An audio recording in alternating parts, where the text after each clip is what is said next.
finally going in blind. Yes, I did save. No, I'm good without the recap. No. You open your eyes.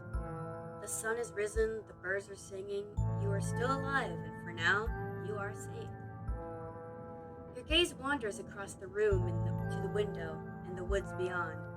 You wonder if the monsters are lurking there right now, just beyond the trees, ready to pounce as soon as you leave the crumbling estate.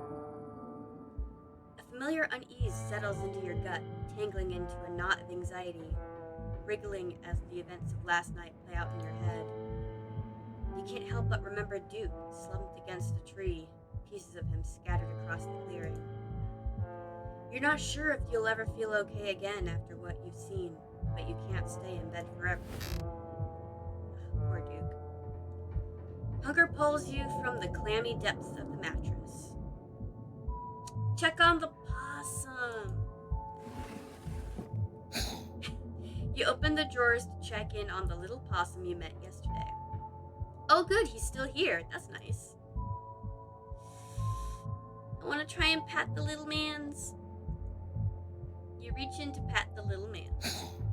He immediately plays dead. Oh no, I want to be his friend. You leave him to his theatrics and close the drawer. Look out the window. You creep towards the window, careful not to be seen by whatever might be lurking in the garden. Ooh! Who's that? Who is that?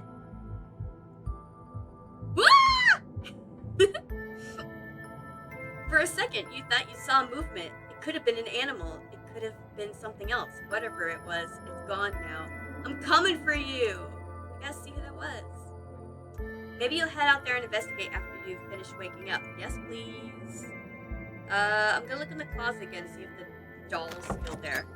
Oh, good, it is. Great, the doll didn't move during the night. Maybe it isn't haunted after all, though after everything you went through yesterday, that's hardly a consolation. Return to your room. I'm gonna text Stella, see if she's up yet today. It's probably a good idea to check in with your new friend. You can't imagine she's holding up very well. Yeah.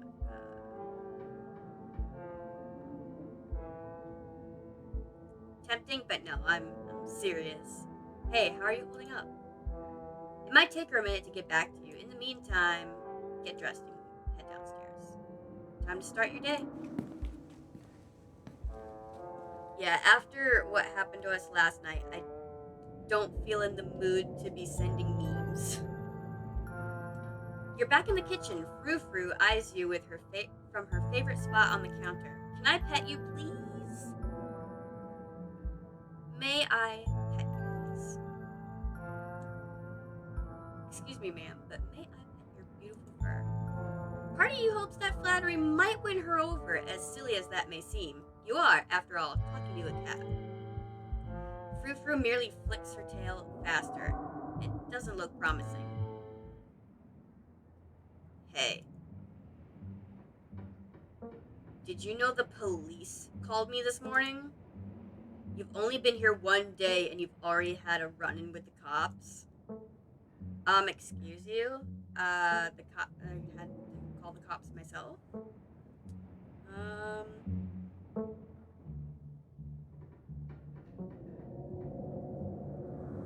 Yeah, I'm gonna ask if they said anything about Duke, because last time they were pretty nonchalant about him. Did the cops say anything about Duke? Did they find the body? Body? They didn't say anything about a body, but apparently he never went home last night. Yeah, because he's dead. We told them that. And they had quite a few questions about you, Victoria. And before you ask, don't worry. I told them that you're an upstanding citizen.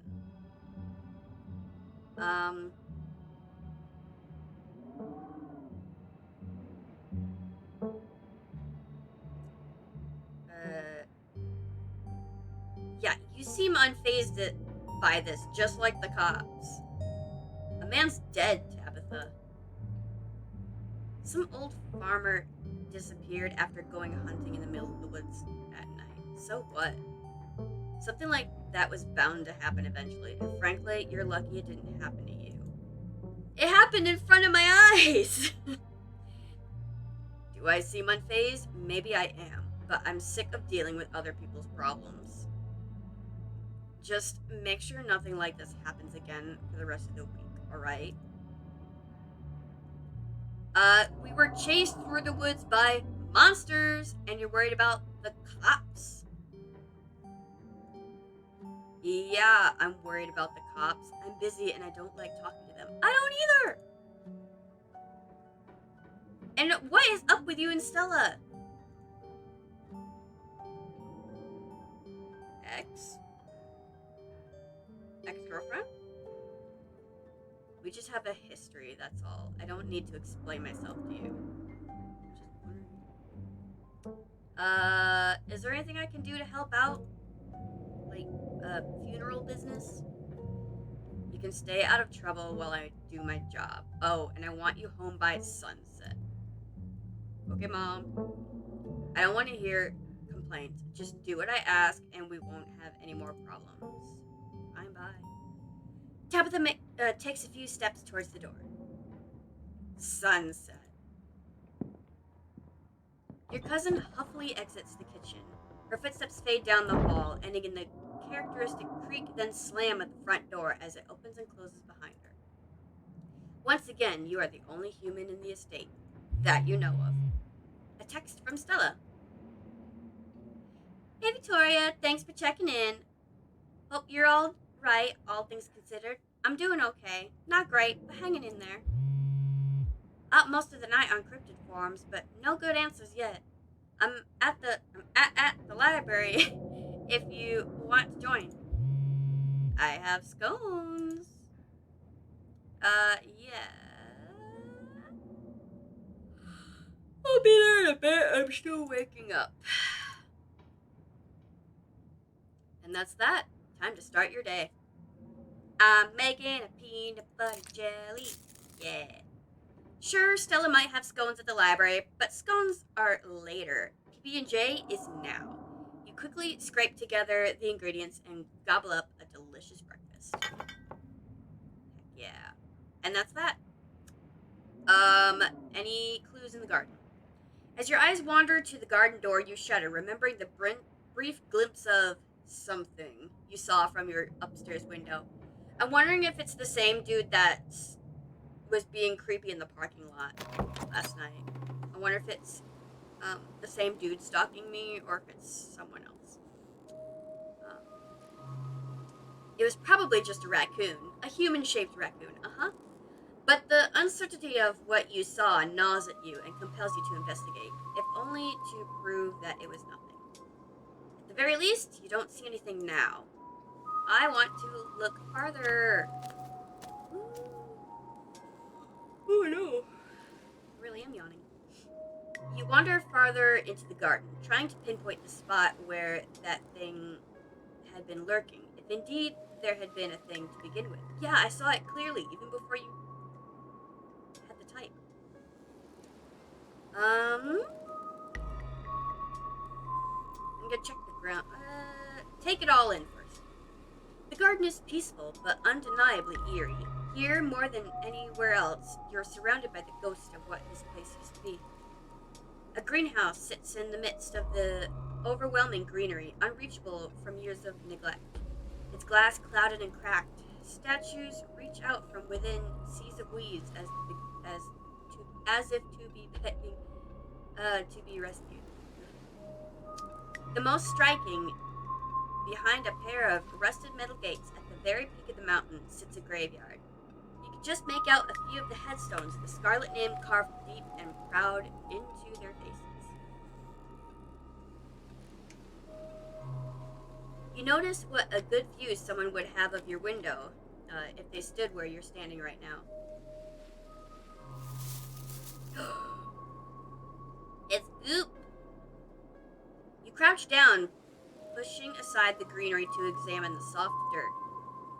A boot print, a big boot print, and what looks like some kind of viscera? Your thoughts turn to the specter from the night before. You snap a quick photo just in case it comes in handy later. Texted to Stella. You send the photo to Stella. Look what I found in the garden across from my window. No way that's Tabitha-sized. Yeah, I wonder what that goop is. Is it... I don't know.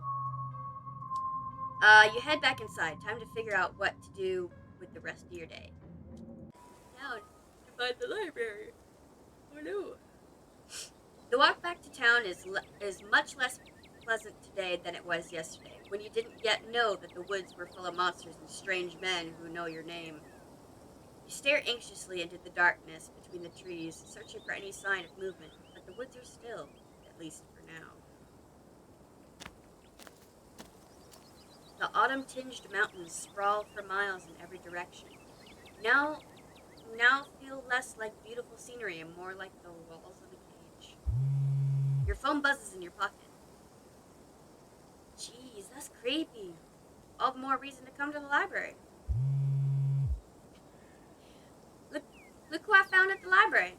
Said she was up all night thinking about the video. Adding you to the group text. Yay, group text. I'm only here because it's quieter than the store. Or was.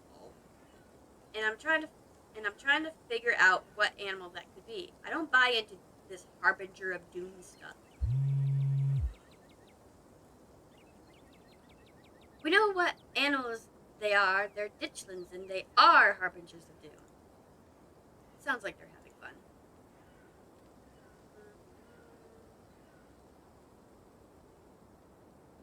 Send a heart emoji. Oh lol, let's not get ahead of ourselves. I'll be there soon.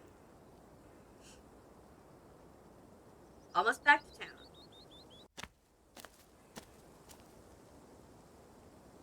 Oh, it's, Grandma and the dude from the diner. I don't know where the diner is. You make it to town in one piece. No creatures jumped out at you. No scary men blocked your path. The sight of other people is comforting, helping you forget the things you witnessed, as if they happened to someone else. Oh, hey, Victoria. We were just talking about you. I stopped by Sybil's, that's her name, Sybil. Sybil's to pick up her new tea blend, and, well, you're the biggest thing to come into town since the coal mine. Folks have been absolutely buzzing about you. Great. You went out with Stella last night, right? Did something happen out there? She barely even waved when she walked by. That's not a lie. He got hurt to death.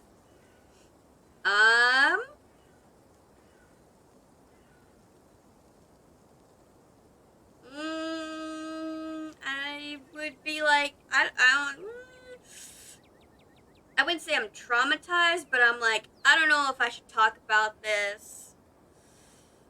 Yeah, I am not feeling good about it, so I'm not ready to talk about it yet.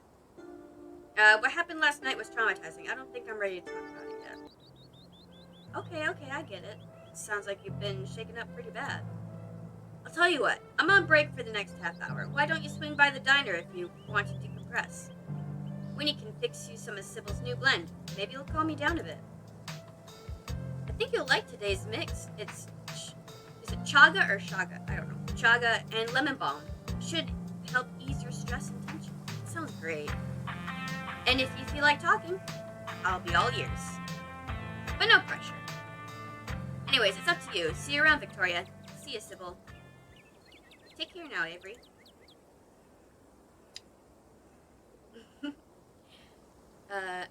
I see you're a private person. I can respect that. You never know how someone might respond to hearing the truth of what you encountered last night. It'd better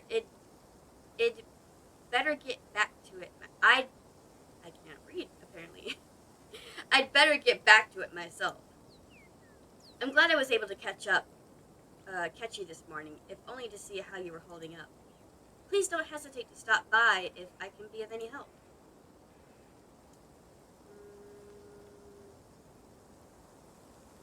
Why doesn't anyone in this town seem to know or care that a man died? This town has had a hard run of things, Victoria.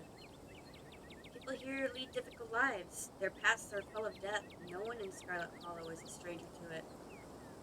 Kanika and Miles lost their father, but a few years ago. We've all just had to learn how to live with it in our own ways. As for your encounter with the police, people tell a lot of stories up in the hills, especially city folk who wouldn't know a bear from a Bigfoot. No offense, of course. But I'm afraid that means most folk aren't gonna take your claim very seriously, at least not until they see what you saw with their own eyes. We have literal video footage of it. Be gentle with them, Victoria. I'm so sorry to cut our conversation short, but I've got things that need tending to. Stay safe and God bless. You probably have a bit of time before you're needed at the library. Let me check the general store. Who are you? This is your first time seeing the general store in the light of day. This is my first time seeing it at all. A young man sits at the table by the register, too preoccupied with his phone to care that you stepped in. I'm not giving these boiled peanuts to anybody, okay? I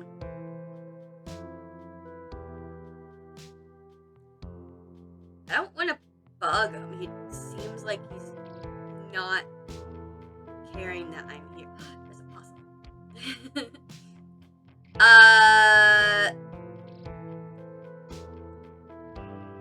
If I wanted to buy chips or something, do I talk to you or... Besides, yes, yeah, Kanika decided to skip work today, so of course, whatever plans I had didn't matter. Just take the chips, I don't care. I'm not gonna steal from the... Yeah, I'm paying for my chips. I'm not fucking just taking them. I'm not rigging you up. Take them or leave them. Bro! I'm good. I'm not gonna take the chips. I'm good, thanks. Have it your way.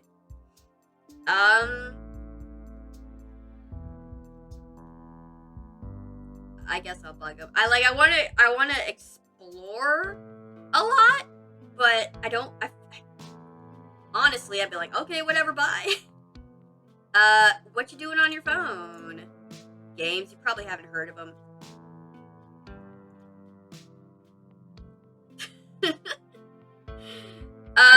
Okay, see ya, bye, rude person.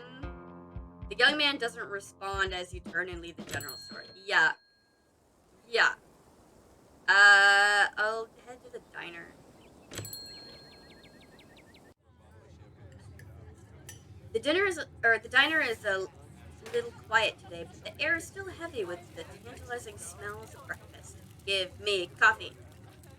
Nobody's gonna believe me, so why? Talk to Avery. Hey, bud. You slide into the booth across from Avery. Hey there, stranger. Before you can exchange words, Winnie sidles up a fresh mug of tea in hand. Heard you might need this. Oh yeah, the tea. I'll take the over coffee, I guess. The answer to 29 down is oink, by the way. What? But the clue is pen sound. How is that sound a pen? Because it sounds like ink. Wait. Oh! Or that. Pen like pig pen. Are you kidding me? How was I supposed to guess that? I went a totally different direction than that. I don't know why you even bother with those things. They're just gonna frustrate you. It's just something to fill the time. But maybe I should switch to Sudoku. Sudoku's not bad. Winnie leaves Avery contemplating daily newspaper puzzles, returning to her seat behind the counter. So, what the hell happened last night? You can tell me, I won't judge. I'm gonna try my tea first. You hesitantly take a sip of your tea. It tastes like you're drinking gold that someone tried to unsuccessfully spruce up with lemon balm.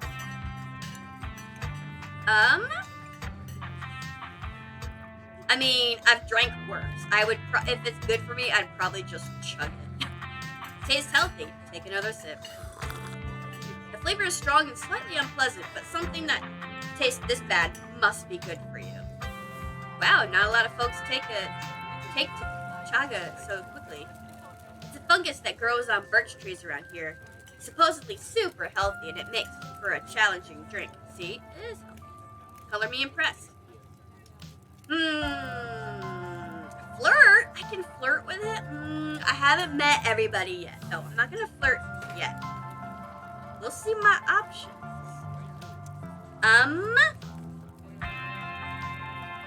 What if you don't believe me?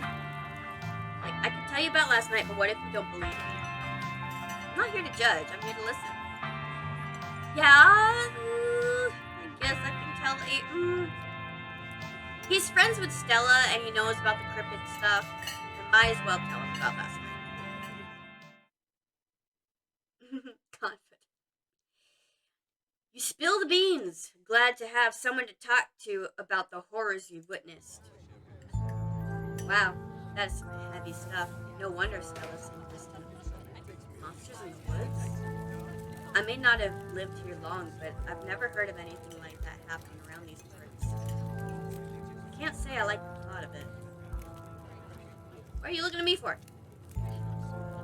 Now that I think about it, when the cops came in for their morning coffee, they mentioned something about going out to the woods to look for someone. It must have been Duke. He seemed so disconnected from it, I figured it couldn't be very serious, but... Wow. Yeah, that's what I'm saying. They seem weirdly suspicious of me, for one. Two...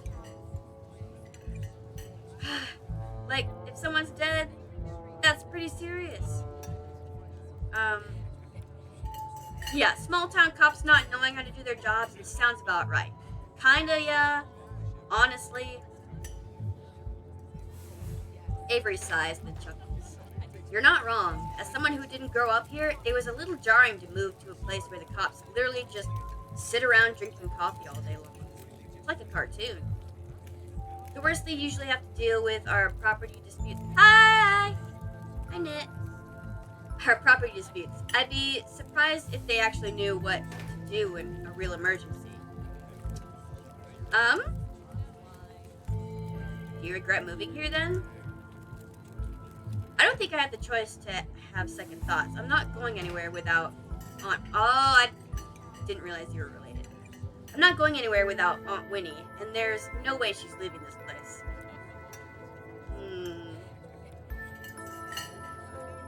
Let me know if you happen across any leads. Yeah, we're on the case, but I hardly know where to start. Let me know if you hear anything. Definitely. Oh man, it looks like my shift is starting. Hopefully the chaga had a chance to start working its magic. The diner is where everyone comes to gossip, so I hear a lot about what goes on around here. I'll let you know if anyone mentions those monsters or anything else strange or unusual. Thank you, Avery. Avery slips out of the booth, giving a friendly half wave before disappearing into the back. You leave the diner, ready to continue your day. Alright, library time. Let's go. You enter the former town hall. Oh, okay. What the frick-frack is that painting? What is that? Also, can I pet you? What once must have been a stately foyer has since been converted into rows of shelves. Meeting rooms and offices long ago gave way to assorted reference collections and reading areas.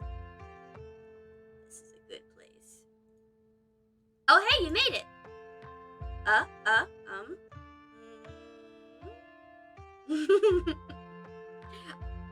Yeah, honestly, like, shh, shut up, don't yell, it's a fucking library. You quietly shove Stella before heading over to her and Kanika's table. This is a library! Shut the fuck up! You made it. Glad you could join us. Hi, Gretchen. Morning, Victoria. Oh, I see that Madoka Magica sticker. I see you. Nerd with your Sailor Moon shirt, too, last time. Morning, Victoria. You look tired. I'm snitching on your bro. I will absolutely tell you that your bro is not doing his job. Oh, before I forget, I went to the general store earlier and went to buy some chips. The guy there tried to make me steal them. Victoria, you can't just snitch on someone like that. I absolutely will. Like, if he's supposed to be doing a job and he's like, hey, take this shit, I'm like, no.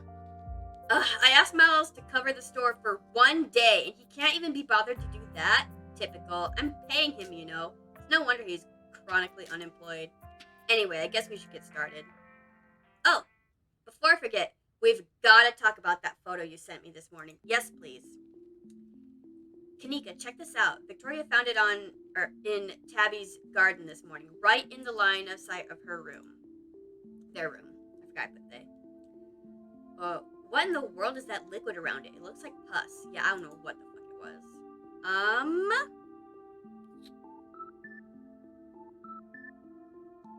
Yeah. Can't say I'm thrilled at the thought of someone watching my room. Like, they were literally looking up at me. No kidding. Maybe you'll be safer if you don't stay at the estate. Do you think it could be that creep we saw outside the general store last night? That's what I was saying. It's the one dude that was like, he knew your name, and those boot prints match up with the mining getup. Whoa, apparently I missed a lot last night, huh? Yeah, you did.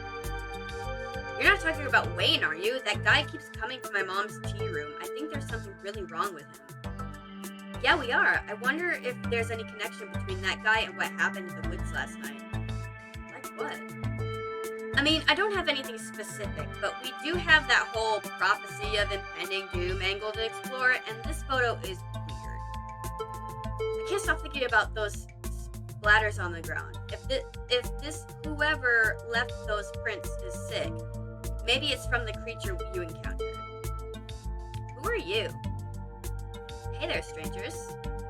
And literal stranger. Yeah, hi. Your library is chef kiss.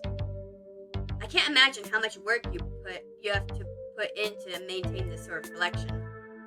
Oh, thank you. Hey, Oscar, this is Victoria. You know, Tabby's cousin. Oh, I should have known who you were a Scarlet. You look so much like Vivian. Not that I knew her very well. I was still a little kid when she left. But that Scarlet resemblance is, strong.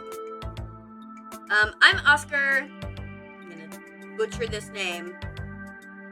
Gutierrez? Chief librarian.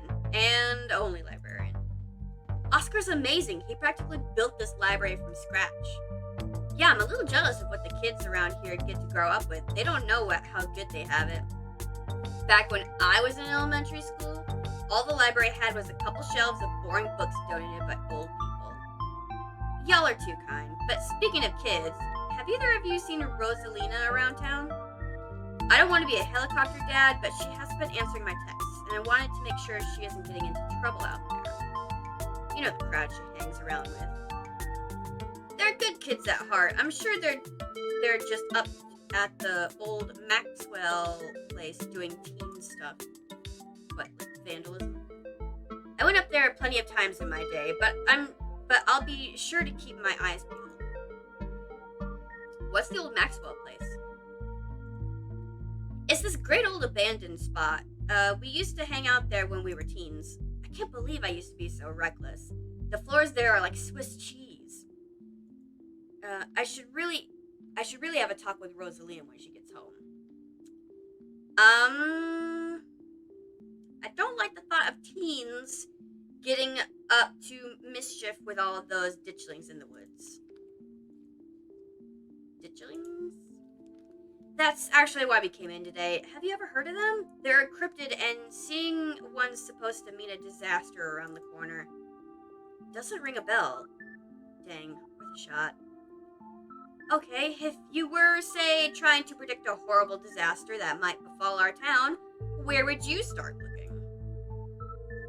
Well, they say history repeats itself, so I'd probably try and figure out what sort of disasters this region typically falls prey to. Should I be worried about something? I don't know yet. I'll be right back. I'm gonna go nab me some more books. behave while I'm gone, Gretchen. I will take care of Gretchen. You don't have to worry about her, Stella. You're such a good dog, aren't you, Gretchen? Yes, she is. Oh, here, have a biscuit, old gal. Yes, eat that biscuit. Gretchen inhales the soft biscuit, drool leaking from her toothless mouth as she swallows it whole. I'm pretty sure Stella's barking up the wrong tree, Oscar. I don't think you have to worry about any horrible calamity befalling the town. But she's right about the weird stuff. There's definitely something unusual going on out in the woods. I don't know if it's supernatural stuff so much as the cryptid stuff, but the woods aren't safe. I'm telling everybody who will fucking listen to me, because the cops aren't. A man's already fucking dead. Like, I'd say it's plenty reasonable to play it safe. I'm gonna try calling Rosalina again. Your freaking phone case is a library card, bro. I love it.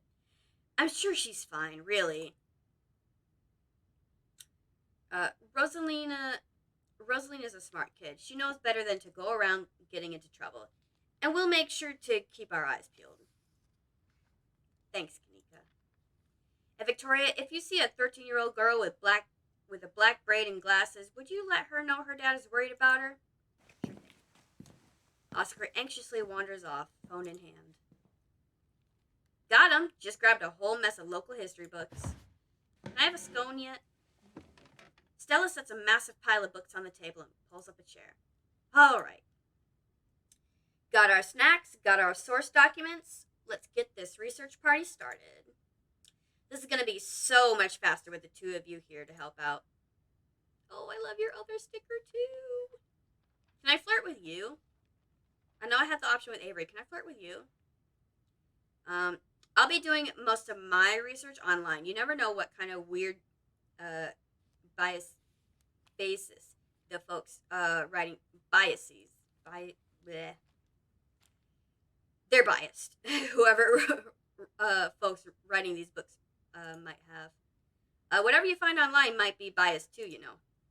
Which is why we cross-reference things. Yeah, you're right. It's good to cast a wide net. Guess the books are up to me and Victoria. Can I borrow your laptop too, honestly? Reading awaits. Okay. Honestly, two Scarlets? I'm gonna eventually read all these, so we will start with Veins of Scarlet, a history of the Scarlet Hollow coal mines. Boy. Forced into retirement at age 50 due to a war injury from his time in the Indian Wars, exacerbated by his short stint serving as a captain in the Confederacy, Silas Scarlet also lost his eldest two sons to that bloodiest of wars, leaving his third eldest son, Andrew Jackson Scarlet, to take charge of the mine. Under his leadership, the mine prospered, undoubtedly in part due to the growth of the railroad industry. Managed to evade the coal union for decades, making them one of the most profitable mines in the country. Andrew Scarlet built the surrounding town into what it is today, with expensive stone buildings, a bustling main street, and overseeing it all, the elegant Scarlet Estate that was, until 1889, the largest and finest feat of architecture in the region. Culminating in the tragic collapse of 1918, it was found that Charles Shaw, the co-manager of the mine, had loosened security measures to increase production during World War I, resulting in a fatal collapse in the deaths of over 160 men and boys, some as young as 10. The casualties included Andrew Jackson Scarlet's eldest son, Theodore, who had taken over for his aging father during the bustle of the war. His brother, Enoch V. Scarlet, managed to pull the mine from the brink of ruin, thereby saving the town. So this is how your family made its fortune. Silas Scarlet, soldier, woodsman, leader. Silas Everett Scarlet was born to Colonel Everett J. Scarlet in 1818, one of the 12 12 siblings, Jesus. He grew up in eastern North Carolina during a tumultuous time in the state's history, and not much is known about his life before he joined the Army in 1836. He quickly rose through the ranks in part due to his father's connections, but also due to a particular ruthlessness for which he received the nickname Bloody Silas Scarlet. The federal government granted the now Captain Silas a tract of bounty land in exchange for his service in the Indian War, and he settled into the hills of North Carolina in 1841. That land would become Scarlet Hollow. But it started as a simple log cabin built by Silas's own two hands, occupied by his family of 10, Silas, his wife Mary Joseph Scarlet, and their 8 children. Logging business brought many workers and fellow landowners to the hills, but it wasn't until Silas discovered rich seams of coal running underneath the entire region that Scarlet Hollow was really put on the map. He saved what he could and bought the surrounding hillside at a great discount, cleverly hiding what he knew about the land's true value. Thus, he had all the resources to found Scarlet Hollow's now famous coal mine. Oof.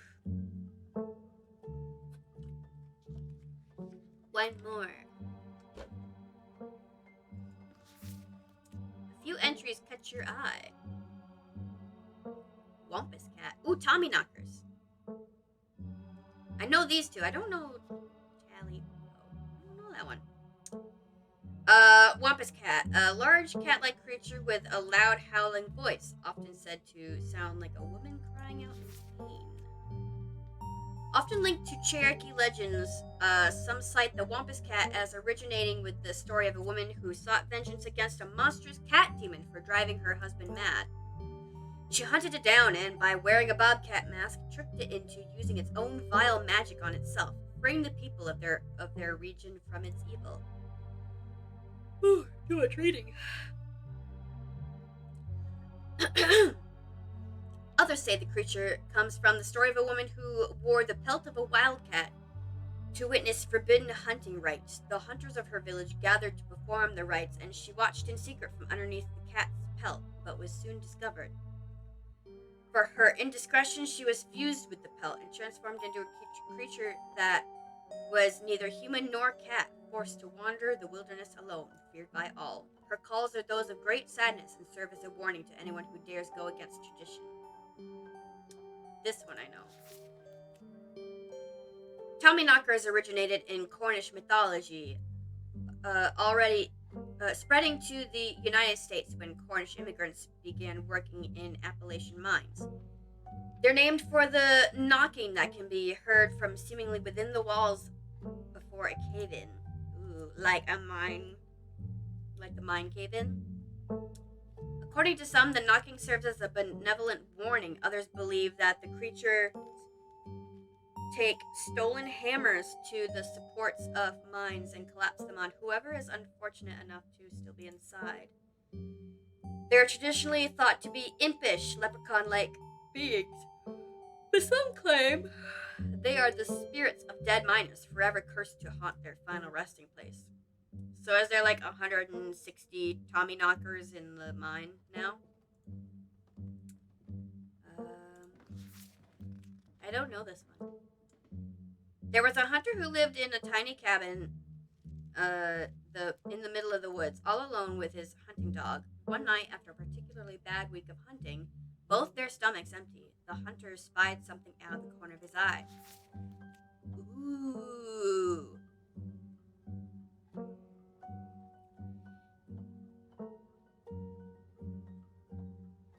That's as long as they are the spirits of dead miners and not dead miners. That would suck. Yeah, we could have a zombie situation on our hands.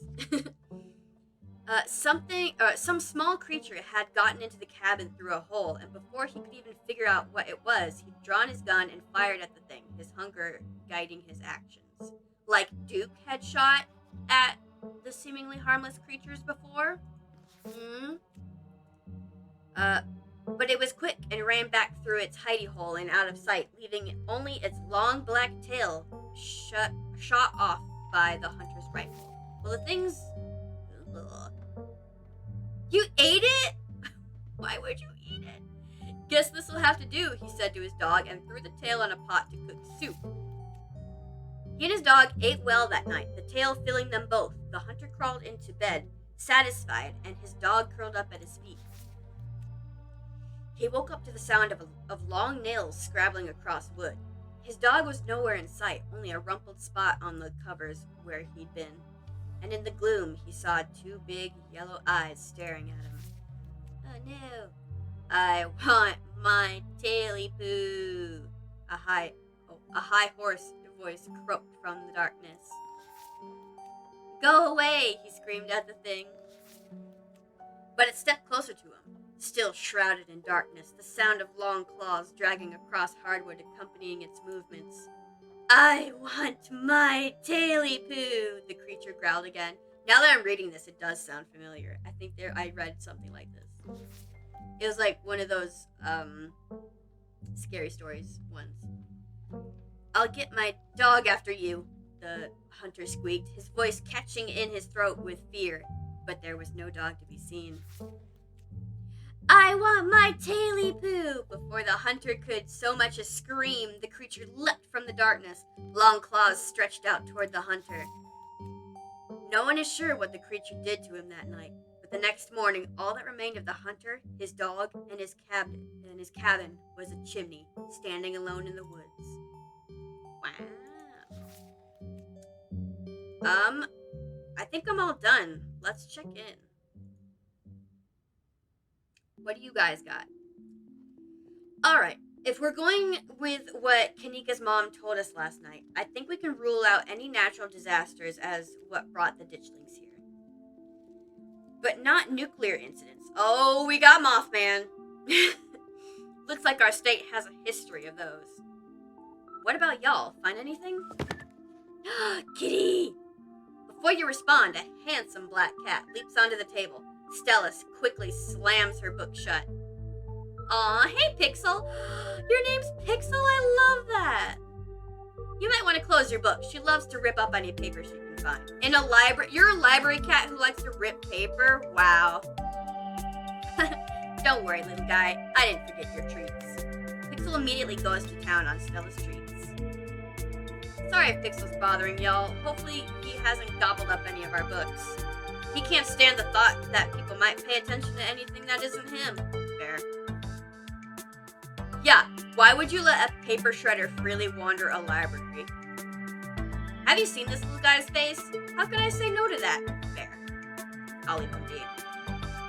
The cat curls up on the table, fast asleep. Alright, I'd better get back to shelving. Let me know if y'all need anything. Okay. Oh, yeah, let me ask, did you get a hold of Rosalina? Have you had any luck with Rosalina? Not yet. I knew a teen would be a handful, but I didn't think it'd happen overnight. I'll probably head out once you're all done and check in on her usual haunts. Stella, what was that you were saying about nuclear incidents? You were talking about that Goldsboro thing, right? Yeah, apparently in the 60s, a B-52 carrying a live warhead broke up mid-air and dropped a couple of bombs. Yikes. Fascinating bit of history there. The first of the two bombs landed upright after its parachute got caught in a tree. Thankfully, it didn't go off. At the time, the government claimed that the bomb was unarmed, but it later came out that the only thing preventing a detonation was a single electrical switch, which failed to trigger on the descent. And 60 years later, the second bomb still hasn't been recovered. Oh crap. That's bad. That's probably somewhere way deep in the woods, and it's affecting all. I know the ditchlings were messing with things, but what if that deer and Duke's chicken was messed up with the nuclear radiation? Because that shit can mess you up. Right, it's conventional explosive disintegrated in midair, but most of the nuclear material was made unrecoverable by flooding. If I remember correctly, they just buried it and sealed it up. That stuff Goldsboro is over 300 miles from here. I don't think we have to worry about that. Yeah, but like that shit can like seep into the ground though, and then get into some underground water system. Yeah, that's fair. I wouldn't make sense for ditchings to be here specifically if that was the case too. That's still worrisome though. That's a real problem. We also really shouldn't be looking too much into this whole disaster angle. Whatever those creatures are, they're biological. Yeah, I don't think they're supernatural. I think they're biological. If it's supernatural, then it's ghosty goose and stuff. You never know with radiation. We actually know quite a bit. It just melts you. It doesn't make monsters. And a 60-year-old bomb isn't going to explode on its own hundreds of miles away and kill us here. You never know. You never know. There could always be a whole underground society of bomb-worshipping mutants just waiting to blow it up. No, they're above ground. They're super mutants. Or, I forget the name of the cult in Fallout that lives in the radiated area. And they're all like, woo, radiation. I forget what they're called. But maybe it's a cult of them. I've missed this. Do you think there's a cult here? Yeah, the radiation made ghouls, but there was like a whole, I know in Fallout 4, when you finally get a rad suit and go into the radiation area, there's a whole cult there, like singing praises about the bomb and the nuke, and like they had their whole society like their settlement surrounding a nuke. Yeah, I can't remember the name of those folks, but that's what I was thinking. Do you think there's a cult here?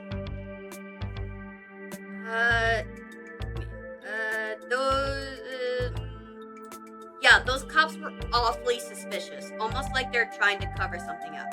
Honestly. Kinda sus.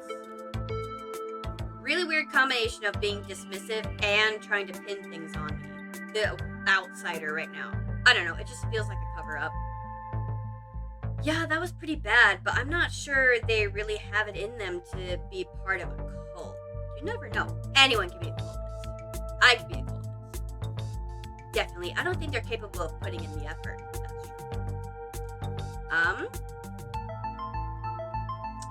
We'll just start doing books. Talk about Thanes of Scarlet. So about the coal mines here. Kanika visibly shudders. I get cold sweats just thinking about being in a place like that. I feel for the guys who work up there. I can never. Speak for yourself. I love a good crevasse. What happened after the mine collapsed? The book just kind of glossed over that. There was a union for a little bit, but it didn't last. There's not a whole lot written about the past century here.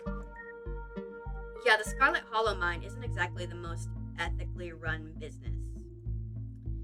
No offense or anything. I'm sure Tabby runs the mines better than Charles Shaw did. Still hasn't let the union in, though. There's a reason she and I don't talk. A union-busting mine collapsed from poor working conditions. Color me shocked. History tends to be written by winners. Maybe there's more to Charles Shaw's story than these dusty old books are letting on. Normally I'd be inclined to agree with you there, but we're talking about an old-timey coal boss. I'd be shocked if he wasn't cutting corners. Honestly, yeah. Victoria does make a fair point. Shaw was certainly a problematic figure, but there might be other details that were lost to time. Sure, but the guy was run out of town on a rail. And that's not a figure of speech. Back then, they actually tied you to a rail and ran you out of town. There's a big mural. Oh, that was the freaky mural that was at the library entrance. He got off easy if you ask me. Yeah, color me shocked that shit hit the fan. Yeah, it's pretty awful. That's what that sculpture out front is for, commemorating all the men and children who died that day. Oh, okay, yeah, the white marble-ish statue of the dude holding the pickaxe. Did every kid in Scarlet Hollow learn? Every kid in Scarlet Hollow learns about the collapse of 1918. Our teachers love to emphasize how many children they had working down there, probably to try and show us how good we have it or whatever. Low bar, if you ask me. You know, that could be what the ditchlings are warning us about. Another collapse. Could be. Running it down on the list of potential disasters. I love her little doodle of the ditchlings. That's cute. Sheesh, Stella, that's morbid. And besides, it was all Charles Shaw's fault. The labor market is way more strict now. There's no way you could get away with the kind of safety cutbacks he pulled. Y'all don't actually think the mine is about to collapse, right? No, I don't think so. Ugh, had me worried there for a second. I hate to give Tabitha any credit, but the mine is safer now than it was back then. Still, what a horrible thought. You never know. I don't think the ditchers are coming from the mines. What if there's something toxic in the mines poisoning the town? Wayne seems sick. Yeah, there's something up with Wayne. He needs to stay away from me. Honestly, this sounds like one of the most plausible explanations we've had so far. What about the ditchlings? I don't know, maybe there's some sort of parasite down in the mines. Maybe it infected Wayne, and maybe Wayne infected the local wildlife. I don't know about that, but something's up with Wayne. Yeah, that could work. Talk about Silas Scarlet. Jesus Christ, there's a lot to ask. Okay. What a revisionist biography. Really glosses over all the war crimes to paint a picture of a self-made man. It's a perfect example of why you should use multiple sources for your research instead of trusting the first thing you read on the subject. Yep, dude was a monster. Sorry you related to him. Do you think the ditchlings are here for retribution? That seems tenuous. Assuming Kanika's mom is right, they're here as an omen, not because they're going to do something themselves. And I think we know how I feel on that matter. Yeah, talk about Appalachian folk monsters.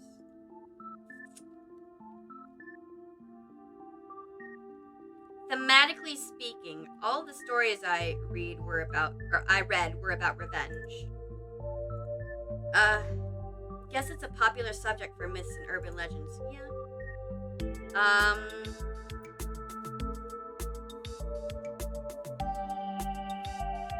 Yeah, it sounded more kind of like I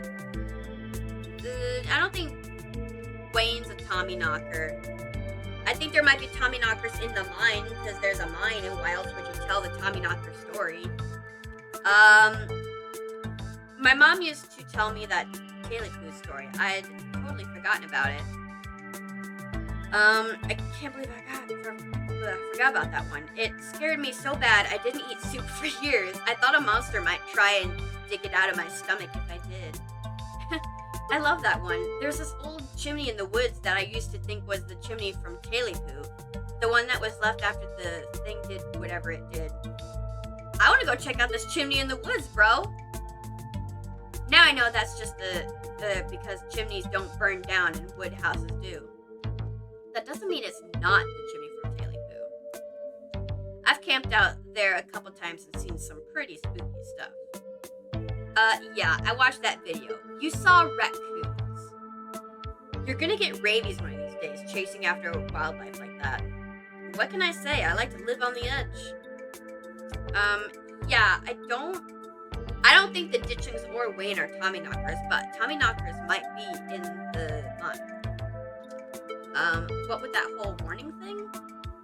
Good thought, but Tommyknockers live in mines. That's like their whole thing. Exactly. I'm gonna write it down. Tommyknockers are literally just the sounds of what happens when a bunch of rocks and wood are about to collapse. Are they? Or are they the sound of mysterious creatures pounding on the rocks and support beams with hammers to cause a collapse? There's simply no way to know. Wampus cats kind of sound like they could be mountain lions. Yeah. Voice like a woman crying out, somewhere between person-sized and cat-sized. Definitely. They are 100% mountain lions. Kanika, you know there are no mountain lions up here. I thought you were supposed to be a skeptic. But the myths are old, right? Mountain lions didn't go extinct in Appalachian that long ago. Those legends just haven't died off yet. Almost every cryptid can be tracked down to either hoax or someone getting confused about a perfectly normal animal, sometimes both. Bigfoot, for instance, started as a prank, then folks saw bears walking around on their hind legs and got freaked out, and now here we are. You'll eat those words when I get the first clear footage of Bigfoot. If you manage that, I will print out a piece of paper that says Bigfoot isn't real and literally eat it. I promise. I'm holding you to that. Let's move on.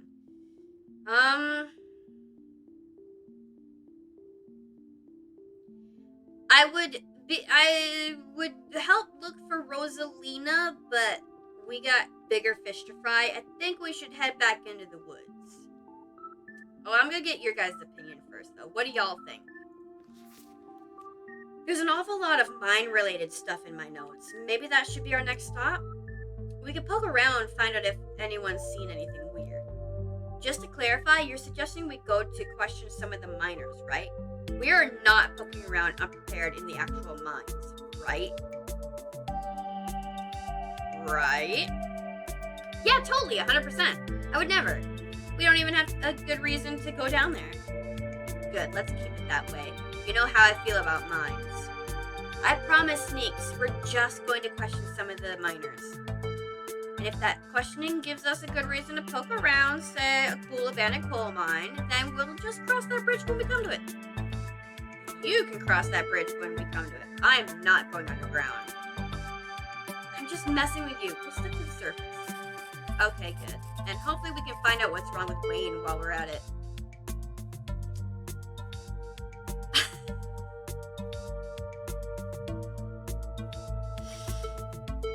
Listen. As a DM myself, I would never. I used to have a DM who'd railroad me like this all the time. Only this is real life. Oh man, I've been there. Reese used to be super rigged DM, but I promise this is nothing like that. I need to meet Reese. Who's Reese? Don't even get me started. But we should stay focused. I'm a little worried about Tabitha. She's not exactly going to be thrilled to see us snooping around the mines. We can be sneaky. I'll make sure to be a good lookout. She'll never even know we were there. Look at us, going on a caper together. I miss this. I miss this too. I mean, sure, it's not under the best circumstances, but I've been getting so wrapped up in running the store, I didn't realize how much I missed being able to hang out with you. Though there is something missing. Reese, yes. Let's meet Reese. I really miss that dude. I can't believe how long it's been since we've seen each other. Have you seen him lately? Nope, I've tried to plan stuff, but he's been too sick. Didn't realize it was getting so bad. Poor guy. You know, we could just pop over and surprise him. He seemed excited to meet Victoria. Maybe we'll finally get him to leave his little cave. Hell yeah, let's do it. All right, let's roll out. See ya, Oscar. We'll let you know if we run into Rosalina. Thanks, guys. I'll keep y'all posted. I'm gonna save real quick. Can I save real quick? Yeah. Boop. Thank you. Reese's home stands at the edge of the forest wall, an isolated buffer cushioning the rest of the town from an unending wilderness. Knock, knock. Knock. Reese, it's Stella. I brought some buddies, too. I love your hat, girl. Stealing Yola. Can I flirt with you yet? Are you an option, please? Shh, not so loud. He's still sleeping. Can I help you with something?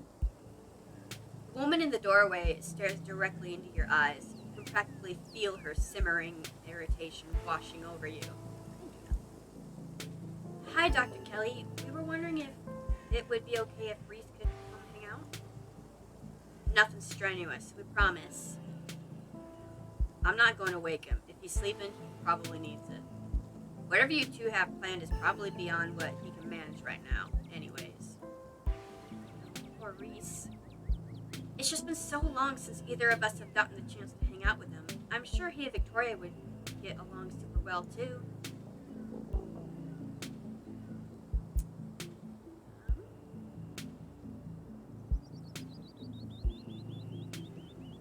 Hi, I'm Victoria, Vivian's kid. You probably already know that, but I'm gonna say it anyway.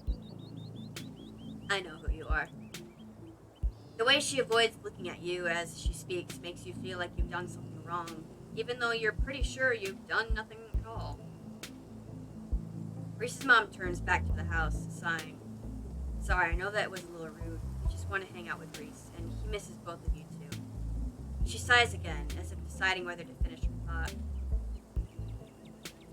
He's usually feeling his best around mid-afternoon. Why don't you come over tomorrow? We can have some supper, and y'all can hang out for a bit. I don't promise that he'll be perky, but I'm sure it'll brighten his spirits to see two of you again. And I suppose you can come too, Victoria. Thanks. That would be great. I can bring a side dish. Maybe deviled eggs? Does he still eat those? No, eggs are a little much for him. They don't settle well. You can leave the cooking to me. I know what he can handle. Okay, I'll bring soda then. That's not... Okay, yes, fine. You can bring soda. Nothing with caffeine. Ginger ale, preferably. Oh, and leave the dog at home. She might cheer him up. You know, they have those therapy dogs in hospital. No dogs. Thank you so much, Dr. Kelly. We'll stop bothering you now. See you later. Dr. Kelly nods in acknowledgement and quickly shuts the door. The sound of several locks clicking into place can be heard from within. God, that woman makes me so nervous. I remember she used to be so nice and carefree when we were kids. She always had the best stickers when we had to get our shots. Maybe she's just stressed about Reese, probably. Or maybe she's just nice to kids. Either way, I guess it's just the three of us. You gonna drive? Yeah, sorry. I don't like the thought of going up there without the van. Cool. I'll take my shortcut then. It shouldn't take long for me to get there. You're welcome to tag along, Victoria. Don't worry. I won't be offended if you'd rather ride with Kanika. I'm sure you're probably sick of the woods. Either way works for me. Yo, I'm riding with Kanika so I can try and flirt with her. Yeah, mystery machine. I'll ride with Kanika. See you at the mines. Kanika, girl, love you. Kanika is a careful driver, but her old van still bumps around on the mountain roads. Thanks for indulging us on that little diversion. Reese's mom is scary. I don't think either Stella or I have seen the guy outside of his house for years. I've seen him in person maybe 5 or 6 times in as many years. And that was always in his house and with his mom right there the whole time. No one even knows what he's sick with. That sort of isolation can't be good for his health, no matter what his mom says.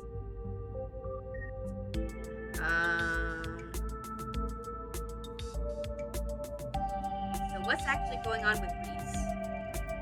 Good question. I wish I knew. His mom's been saying he's sick for years, and it's not like she's wrong about it. He's been a wreck. He's been a wreck the few times I've seen him. I just find it a little weird that his mom hasn't brought in any outside doctors, at least not any I'm aware of.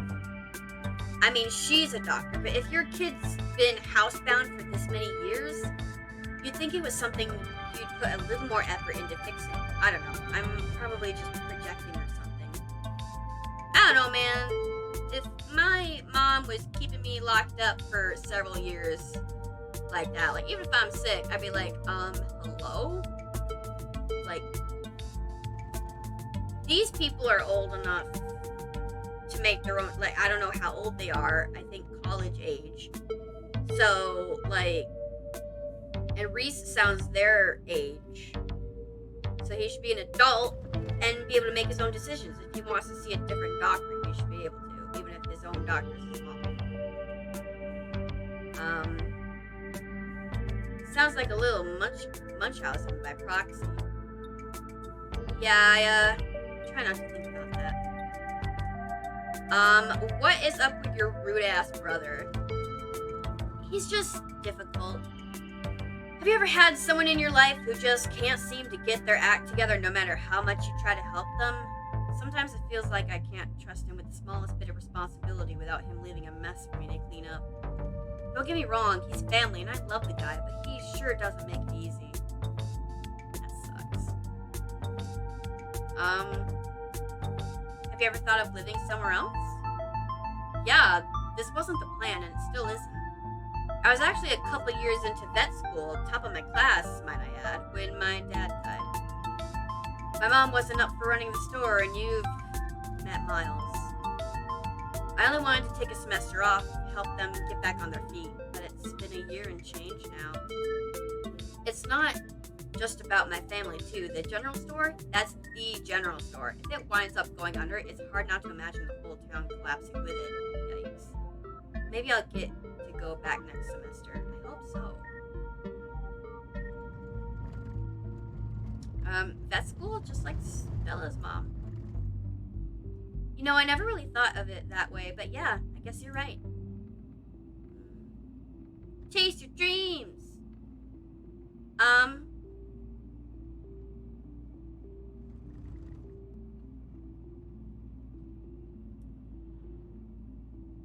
You'd be a great vet. I've seen how you are with Gretchen. Ah, shucks. I was really into biology during undergrad, and growing up around Stella and her mom gave me a special kind of love for animals. Can we leave? Let's go. Let's blow this town. Do you have any other theories besides what we talked about at the library? Aside from what we talked about at the library. I don't know. I don't think there's enough information yet to support any strong conclusions. So I've been wondering if what you two saw was maybe some sort of mutated animal, like a strain of hairless monkeys or raccoons or something. No, they were Chunko boys. They weren't a raccoon or something. Do you know about Morgan Island? It's off the coast of South Carolina, and there's a whole population of rhesus monkeys infected with herpes, like 4,000 of them. Maybe the ditchlings are some kind of alopecia research monkeys. Which sounds ridiculous now that I've said it out loud. Forget I said anything. What if they're aliens? Ha! That's hilarious. Absolutely not. Are aliens real? Totally. I'm sure there's life somewhere out there. Do they look like weird little hairless blob monkeys? Definitely not. You don't know? You don't know what they look like. They're aliens. Our whole hairless bipedal situation is one of the rarest body plans. Humans and other apes are super unique. Whatever multicellular life is out there, it's probably just crabs. You're right. And the likelihood that they make it to space, let alone to another inhabited planet, dang. Here I go getting worked up about aliens. Yeah, sorry, I just have a lot of opinions on them. Same.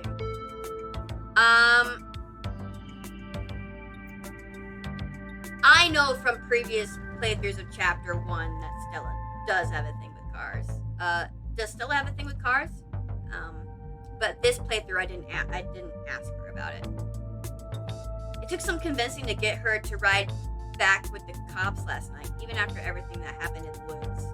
Wait, she actually got into a car last night? She must have been really freaked out. That's how her parents died. Car crash, I assumed, so.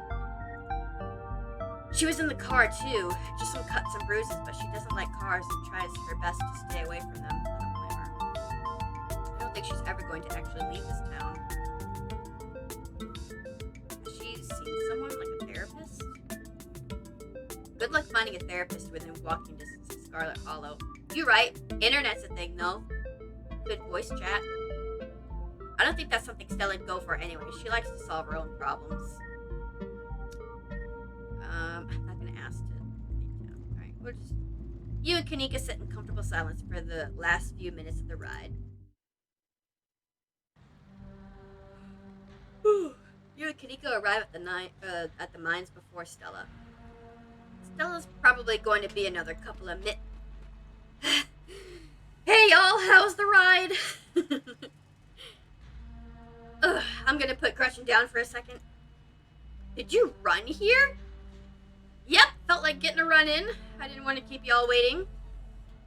You didn't run into any of those creatures, did you? Nope. Can you maybe put a leash on Gretchen? She's gonna run off to the mine, I swear. That makes sense. They're probably nocturnal. I don't know if I should feel relieved or disappointed. But we're all here. What's the plan? I guess we just go talk to people. Bother them while they're trying to work. I guess so. I should probably be on lookout duty. I'm a bit of a persona non grata in the mines. Tabitha?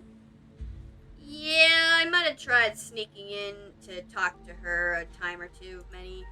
And Gretchen makes it extra hard to sneak in. Or to be sneaky. We're probably less likely to get caught if only one of us is snooping around down there. Yeah, if Stella's on lookout duty and only one of us is going in, what's the third person doing? You know those cheesy rom-coms where someone wears an earpiece on their first date? Whoa, do you have some kind of surveillance rig in the back of your van that I didn't know about? What? No. I have a pair of earbuds with a really good mic. We can just do a group call. I'll take it I'm going in. Tabitha and I aren't exactly friends, and pretty much all of the miners shop at the general store. I don't want some to make folks uncomfortable, you know? It's probably for the best, Victoria. Yeah.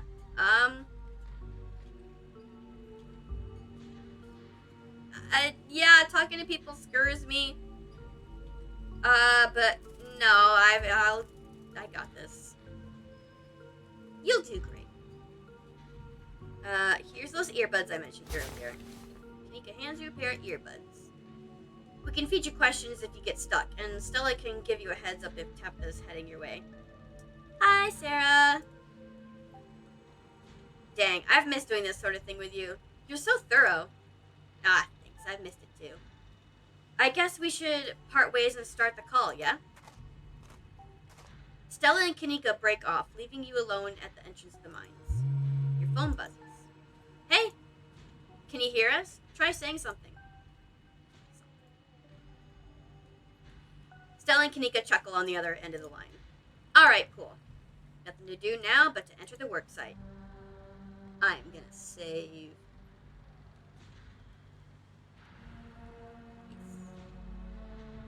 Just to make sure if I goof up in these mines. Hope not, but enter. You pass through the unlocked fence and enter the property of Scarlet Hollow Mine.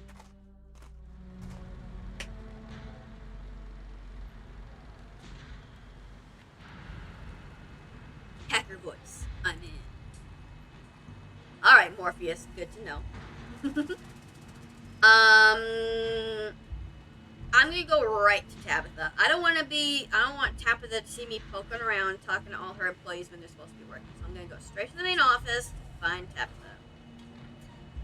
Yeah! Hacker voice. You make your way to the trailer in the middle of the camp.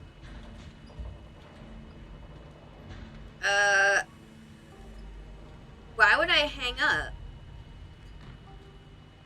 I'm not gonna hang up. Sally face? You mean the one on my shirt? This one? Yeah, it's a dialogue-based game. Yeah, I'm just gonna enter.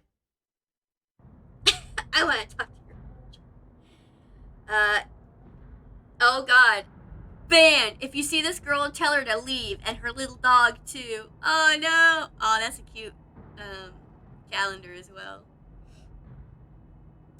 You enter Tabitha's trailer and find her sitting on her desk, her head buried in her hands. What are you doing here? Why do you have an open jar of peanut butter on your desk? What are you doing with those ridiculous things in your ears? Ah, crap. Good luck. Sorry, Victoria. Goodbye. Are you trying to record me? Tabitha snatches the earbuds out of your ears and throws them to the ground. Why? Typical phone-addicted city dweller. Yo, I could just be jamming and then walked in. Why you gotta do that, Tabitha? Jeez. What do you want? Quick, before I kick you out.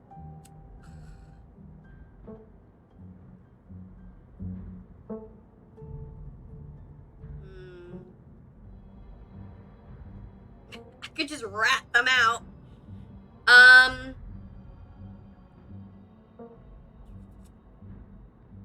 I didn't like how he left things off this morning. Honestly, I'm trying to, This, though. I want ice cream, too. Ice cream sounds good. It's hot. It's hot up in this loft, and I can't have my fan on, because it's loud. I need you to take what's going on seriously. I need you to take me seriously. And what, pray tell, do you think is going on that I'm not taking seriously? What monster of the week has Stella convinced you is prowling the woods? If I say a potential mind collapse, she might be like, oh? I think that there might be a mind collapse soon. The creatures I saw last night are supposed to be some sort of portent of doom. I'm just doing whatever I can to keep people safe. Look, I get it. I really do. Stella has a knack for spinning people into hysterics over shadows. Bro, I should just show her the video. Be like, look, on my phone. Be like, look, spookies. They're for real. I don't know how to edit video. But the only credible threat to the mines right now is me not being able to do my job. Coal is a tough industry, Victoria, as I'm sure you know. The seams in these hills aren't exactly untapped either. This mine has been operating for almost 200 years. It'll run dry at some point, maybe even in my lifetime, but I'll do whatever I have to if it means this place lasts a little bit longer. Over 100 people work for me, and for each of those people, this is it. This is the best job they're ever going to get. I don't like doing layoffs. I don't like doing cuts. I don't like seeing my childhood home crumble around me. But every day I get up and do what needs to be done to save this town from ruin. Not that I believe anything when it comes to Stella and monsters, but who cares if you two saw a harbinger of doom? I see that every day. Wayne. There's some guy named Wayne who's been following me around town. There's something seriously wrong with him. I'm trying to get to the bottom of it, but I could use your help. Apparently he used to work here. Tabitha sighs. I don't know who you think has been following you, but it's not him. If you're going around asking questions about Sam Wayne, you're probably going to hear some rumors. Sam was friendly with me. He even came around to the estate a few times, and a lot of the workers here just can't seem to get over it. He disappeared, and despite what a lot of people seem to be insinuating, I don't know what happened to him. Don't even know if he's alive. Yeah, he's alive, and he's being creepy AF and stalking me through our window. So if he's been to the estate before, he knows probably the inside too, and he knows where my room is, and he was stalking me through the window. Tell him to quit it. Whatever, it's fine. I know it's easy to blame the mean boss for that sort of thing. I wasn't. I'm not blaming you for anything. I am spitting facts. But I digress. If someone's following you, you should just stay at the estate where it's safe. I don't think the estate is safe. He was watching me from outside my room. Look at this boot print I found in the garden, facing my window. You showed Tabitha the photo you took earlier today. That's a little unsettling. No duh. But I assure you the estate is well guarded against intruders. Oh yeah, how? I won't let anything happen to you this week, I promise. You're not even there! He showed up when you were gone! You're doing nothing! Freaking rickety ass mansion, I doubt you have ADT, okay? Look, if it'll make you feel better, I can ask some of my men about him. I doubt much will come of it, though. Not many employees want to get caught tattling to their boss. Whatever. I'm deal with it myself then. Look, I'm kind of swamped right now. I was actually getting ready for a big meeting when you walked in. But if you want, you can just wait here for an hour or so, and I can swing back when I'm done and pick you up. Just don't go around bothering my men. Don't move a muscle. Don't so much as make eye contact with them. They're supposed to be working. Me and the ones that were just standing around outside. I'll see you then. Tabitha leaves the room and leaves me to search through her files. As soon as she's gone, you place Kanika's earbud back in your ear. Hey, is everything good? I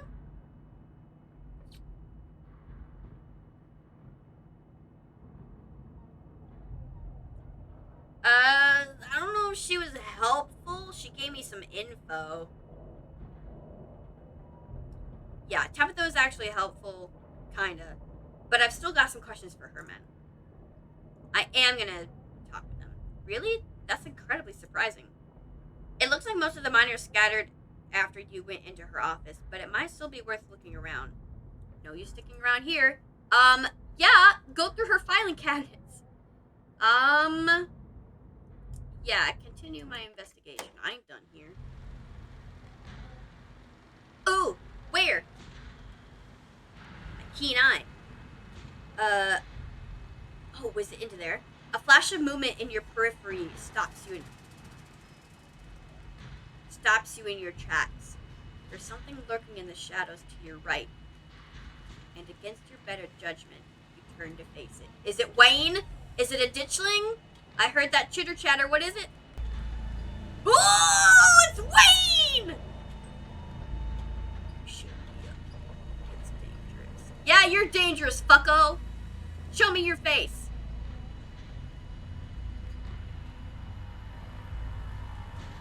Why are you following me? Stay home. Wait for the week to end.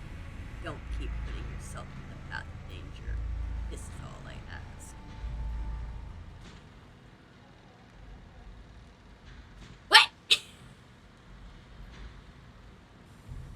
What? I don't know. Dude, we had this whole thing go on where we were being chased by spooky monsters. We got back to town. We're about to hit up some grandma's tea shop. And then he pops up all hiding in the shadows in the parking lot like, ooh, beware. And I'm like, whom the fuck are you? And then I turned to Stella. I'm like, hey, Stella, look, there's some dude being creepy. And I turn around, he's gone. And now he just disappeared again. I don't know what's up with him. I need to see his freaking face, man. He's freaky. Before you can say another word, the figure is gone. Hey, Victoria, are you still there? We've just been getting static from you. Oh!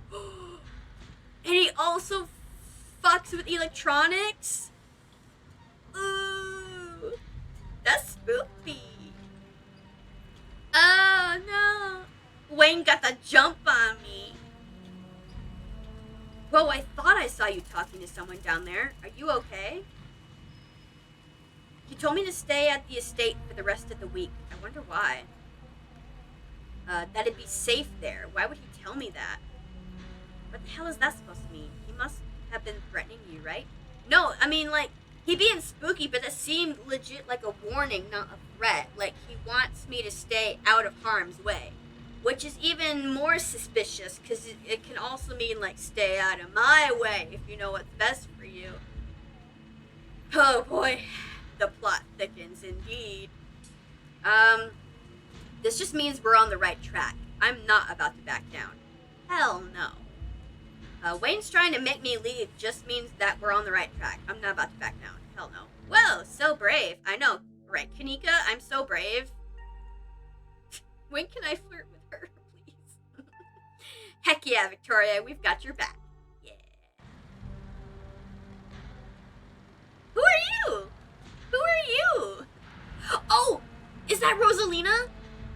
Because the dude said glasses and black braid. That's Rosalina, ain't it?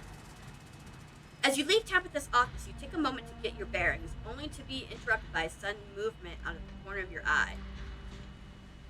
A girl carrying a bundle of snacks pops through a hole in the fence and disappears over the crest of the hill. Hey, I think I just saw Rosalina. Yeah, I was right. Wait, really? What is she doing here?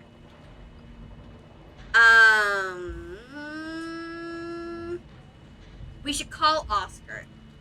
I got business to do. Tell Oscar where she is so he can come get his daughter.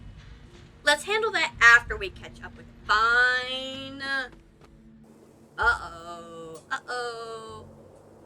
Oh, it's one of the ditchlings up in the corner. It's one of those. It's just hanging out. What the heck? I almost didn't see it because my mic is covering it. You rush over the hill and get your bearings. The sound of active mining fades into the distance. Rosalina is nowhere to be found, but dusty footprints point toward the nearby mine. Yo, please, with my keen eye, do I see this little critter? Look right there! She didn't. I guess the old Maxwell place doesn't cut it as a secret hangout spot these days. But the Shaw mine? That place was shut down like 100 years ago. After a collapse that killed over 100 people. 160. And here I thought Stella was going to be the one dragging me into an abandoned coal mine. Oh, come on, please, please. I want to point out the thingy. I want to point out the ditchling. I guess we should go after her, right? Yep. Yeah, let's head in before someone gets hurt. You're looking right at it. Whoa, you sure you want to tag along, Neeks? Victoria and I can handle this on our own. Yeah, I'm sure. As much as I hate confined spaces, I'm not about to let Rosalina get hurt in there. Yo, there's a ditchling, a harbinger of doom, hanging out right in front of this shady AF collapsed mine. I'm scum saving right now. Okay. Even if it means I have to go underground. Yeah. Oh, boy. Oh, yeah, Gretchen. Big mood. Those eyes were like, please, God, no. Stella and Kanika disappear into the mines. Before you follow, you briefly wonder if you should tell Tabitha... Let Tabitha know about this.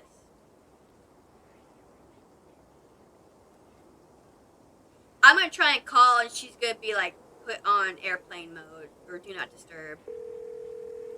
She's in a meeting right now. Oh, shit. What is it? You know I'm in a meeting. A kid just snuck into the Shaw mine. I figured you should know. What? Are you serious? Why do things keep happening to me? Ugh, whatever. I'll head over there as soon as I can. Just stay where you are and wait for me, alright? God, I don't even know why I'm trying to reason with you. It's just like it's not like you'll listen. Girl! Come on!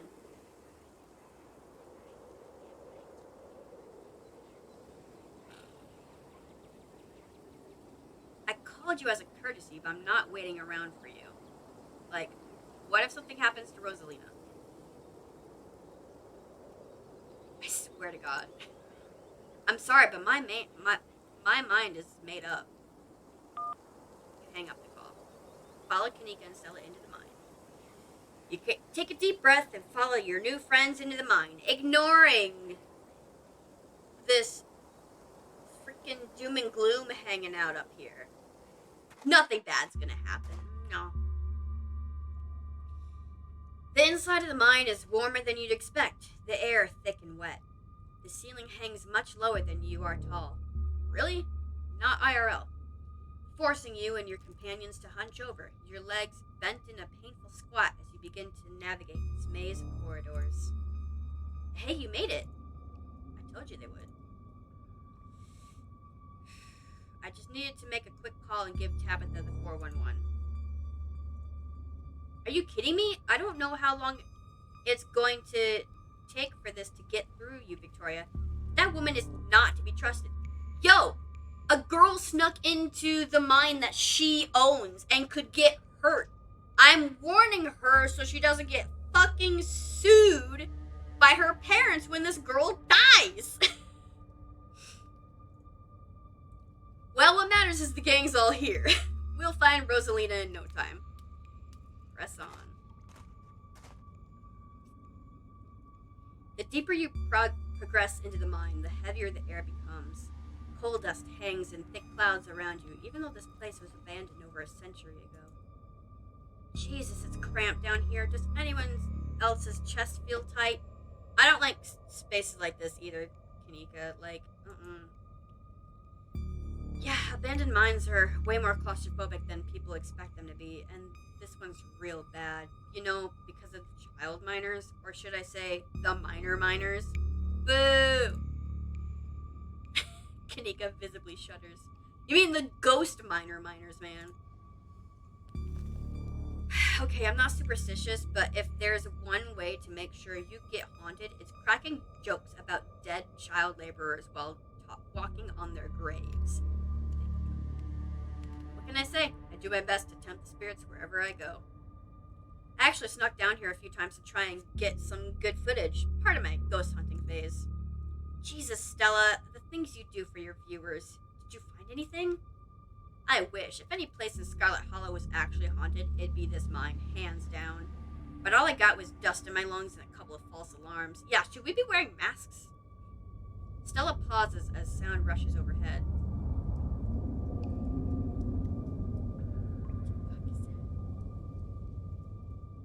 Oh my god, what was that? The mine's going to collapse and we're all going to die here, aren't we?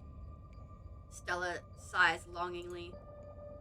That's just how wind sounds down here. You sound so disappointed. It just brings back memories of my last foray into these depths. Every time I thought I'd finally found a spooky ghost, there wound up being very unghostly explanation. Like local wildlife, for instance. Oh, I don't want you to wait! Stella turns her flashlight up towards an alcove overhead. Those guys got me real good last time I was here alone. Oh my god, there are bats down here? I'm going to get rabies, aren't I? Girl, you literally have a bat sticker on your laptop and are wearing a buckle with a bat on it, and you're scared of actual bats? Girl. I'm gonna get rabies and die in a mine collapse. You holding up okay, Neeks? Yeah, sorry, I'm just a little on edge. Kanika is stopped mid-sentence by a thunderous knock echoing from deeper in the mine. It's the Tommy Knockers! Okay, what was that? That was... I have no idea what that was. Did that sound like knocking to you guys? Sounds like rocks shifting somewhere deeper in the mine. We should be careful. I was gonna say the Tommy Knockers one, but gotta use the skills when they're available. Could be. Or maybe it's Tommy Knockers. Okay, no. Tommy Knockers are not real. They're not allowed to be real. Are you trying to give me a panic attack?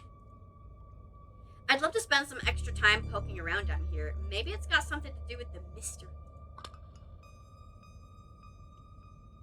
Oh, the three of you are interrupted by a second, much less distant sound of a can being popped open. That's what I thought it sounded like.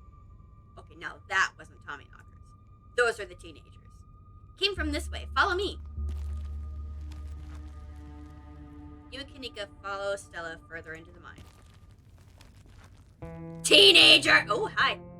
Nice Jack Skellington. I was gonna say I'd probably be friends with you, but that's me in high school. You breathe a sigh of relief as the tight passageways give way to a small cavern. A group of teens turns and stares at you with annoyance. And her brother's there too. What the hell are you all doing here? What the hell are you doing here? You creeps, are you stalking us? Yeah, creeps. I just said that, Alexis. If I wanted an echo, I'd yell into the Grand Canyon. Alright, I'm not her. I wasn't that rude.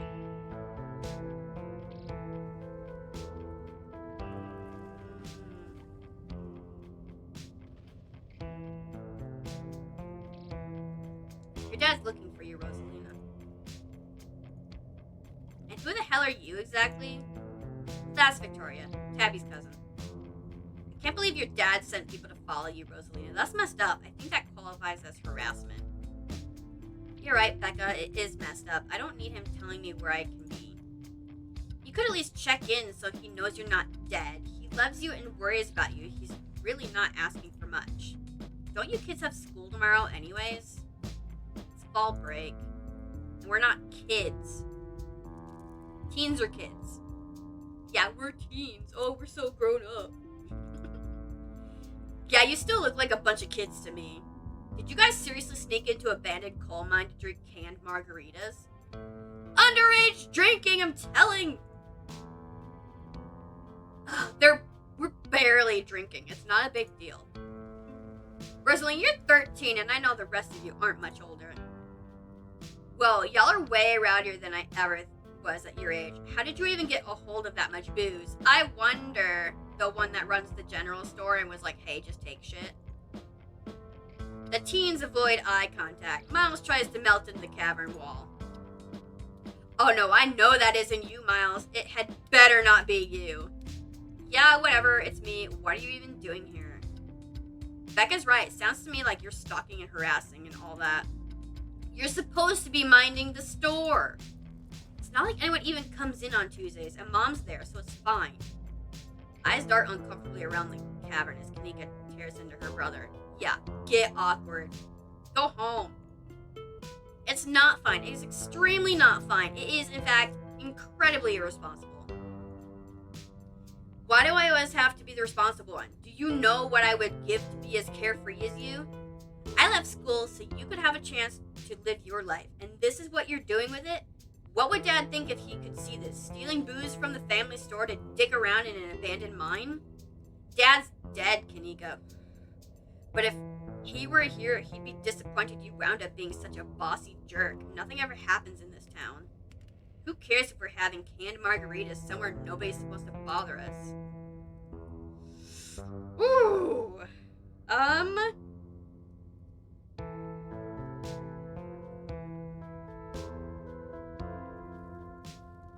a lot of these.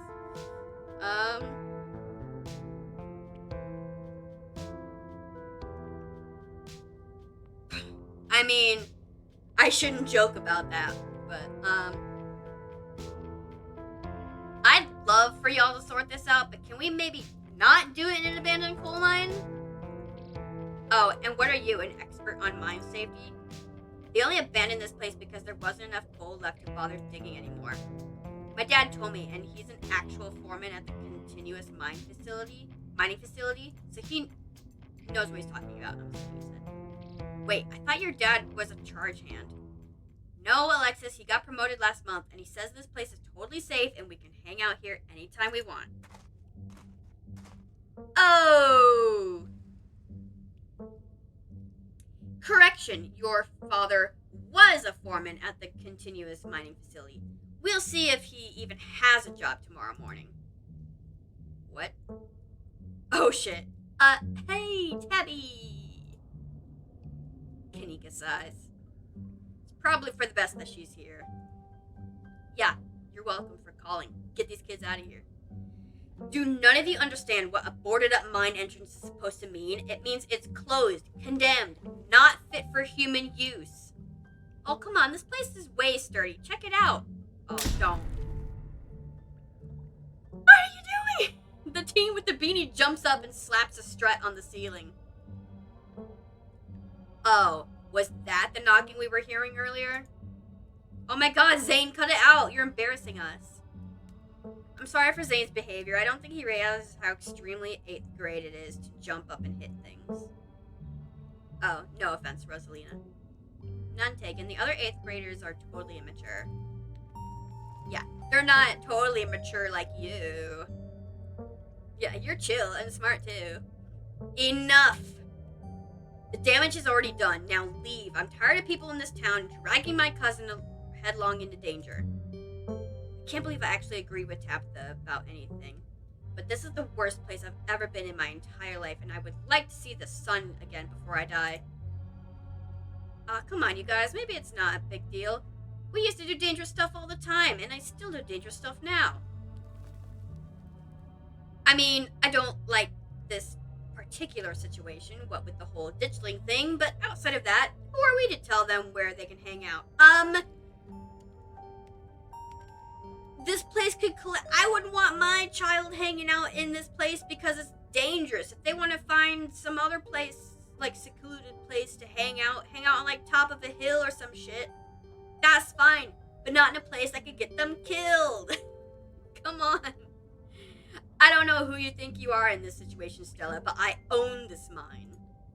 It is entirely within my rights to tell them to leave, much like it is entirely within my rights to tell you to leave.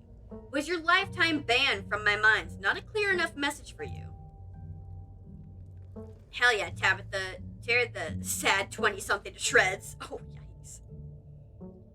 Hey, I'm defending you, and I'm not sad. Where'd you get that idea? Running a clickbaity YouTube channel where you run around in the woods chasing nothing is extremely sad. So she's sad, so what? Give it a few years and you'll be sad too. The passage of time is inescapable. You're right. Look, we just wanted to give Rosalina a good time. Her home life sucks right now. Yeah, tell them about where you have to sleep, Rosalina. We've been living in the library for the last couple of weeks. Dad says we can't stay at our house. Why? Why? They've got a hot plate and a couple cots in one of the back rooms. It's actually pretty sick setup. No, it's not, Zane. Rosalina deserves better. Yeah, why can't... Hi, Noda! I'm playing the spooky game, of course.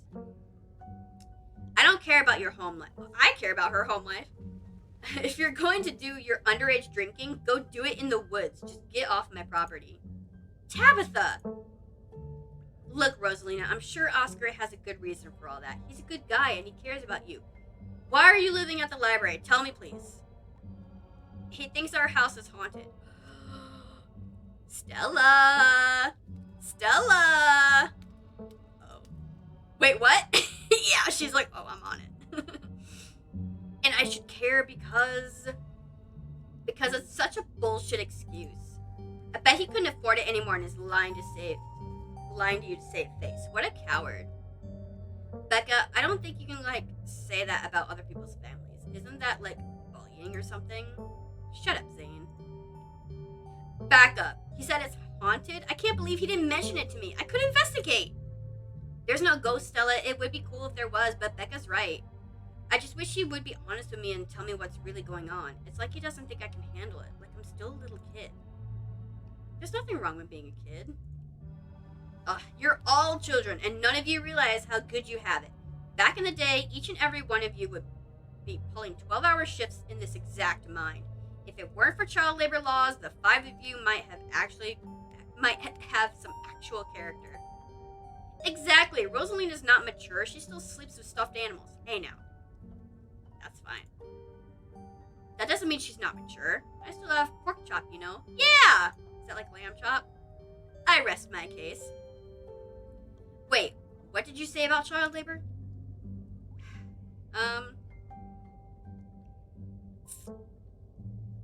How do you know there isn't a ghost? No,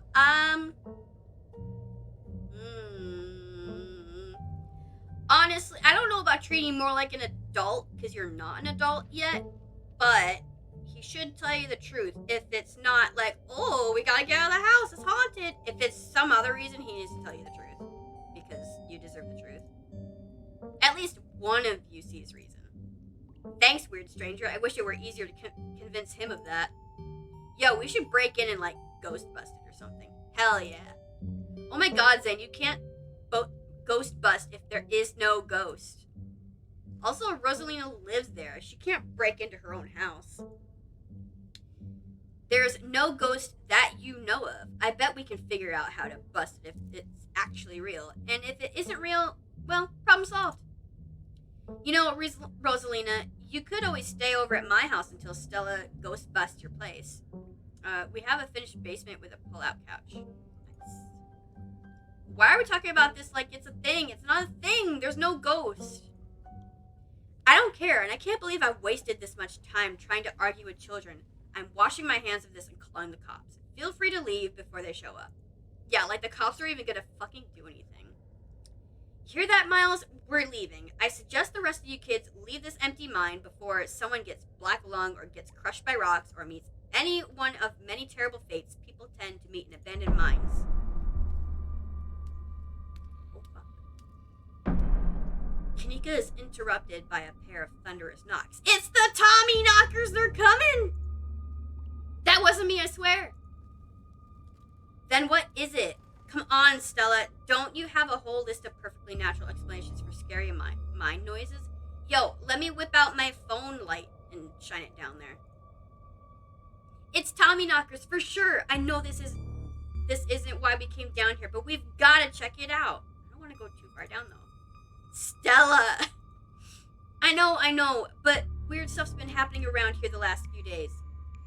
What if this is our chance to get an actual solid lead? The stakes couldn't be higher. Do you have no sense of self-preservation? I want you out of here, Stella. Oh, come on, Tabby, you can come along too. If you guys are going after something spooky, count me in. No! Children, go home. Are you kidding me?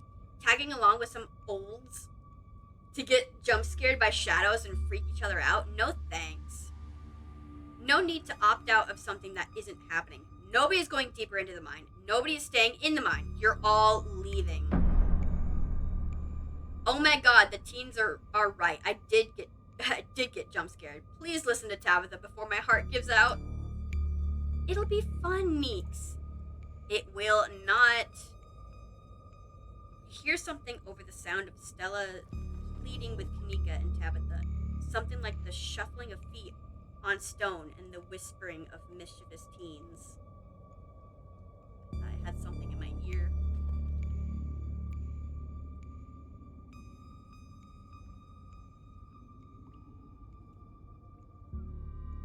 There's two missing.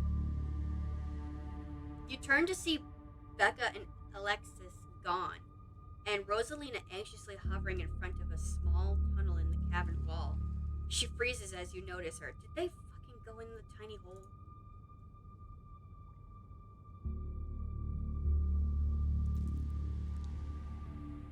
Don't go in that hole. Do not. Okay, sorry guys. I'm gonna go back. Yeah. I knew you weren't cool enough to hang out with us, Rosalina. Come on, Alexis. We'll have more fun without her. You all go home. You fuckers get out of there. You're gonna die. Oh, alright. These children. Are you kidding me? Rosalina, what were you thinking? What were they thinking? I don't know. I'm sorry. Unbelievable. Wow, Kanika, maybe if you weren't still scared of the dark or whatever, you would have noticed them sneaking off. I noticed them sneaking off, and I've been zoned out the whole time we've been here. Ugh, they must be squeezing through that child-sized tunnel. Yeah. Dang, I've always wondered where that goes. I've never been able to get these hips through there.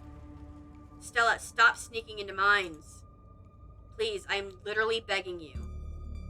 If only all the tunnels down here were wide enough for adults, we could already be done with this little mess. But no, there just have to be remnants of from a bygone era. Didn't you just talk about how child labor was the good old days a minute ago? I was trying to get you to leave the mine. Becca shouts back from the other end of the tunnel. We are not about to let you come in here and ruin our good time. The mine is safe. I've been here a million times. Yo, if it was me for real, I'd probably be able to fit, but I don't know if I'd go in there. I freaking hate tiny spaces. Yeah, if Becca says we're safe, then we're totally safe. Stop treating us like kids. Also, sorry, Rosalina. I'll see you tomorrow. They're gonna get dead. Whatever. Come on, Alexis. I know a cool spot this way. There must be some way of getting around to where they are. Mines never have just one tunnel way. They always have multiple passages in case of collapse. So there has to be some way of getting to them. Okay, I think I know where that tunnel rejoins the rest of the mines. Yeah, what I just said. I'll go look for them, and I want each and every one of you to take note of the fact that I'm doing that.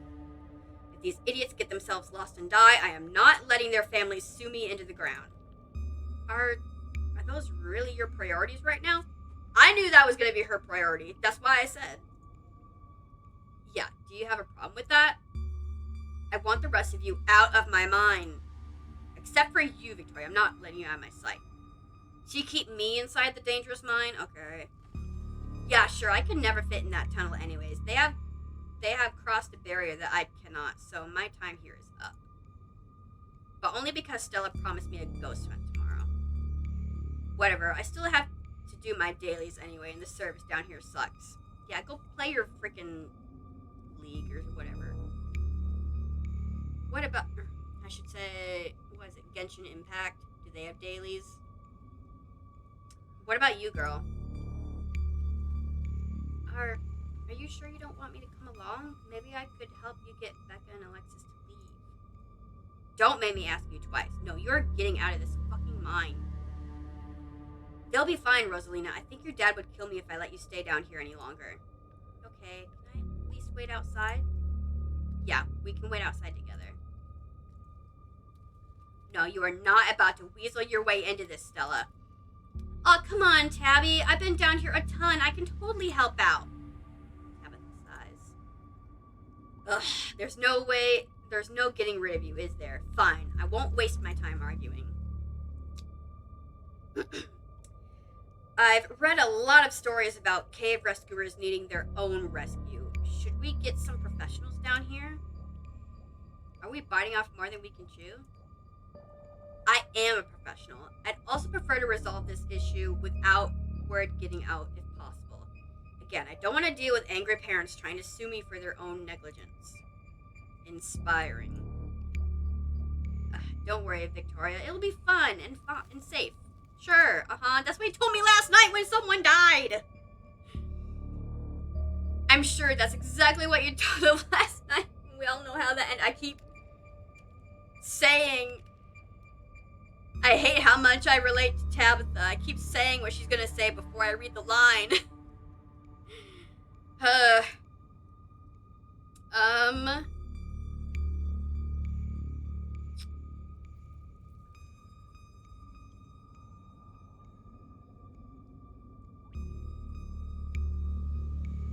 I'm coming along, but I want to stress that it is against my will and better judgment. I want the fuck out of here.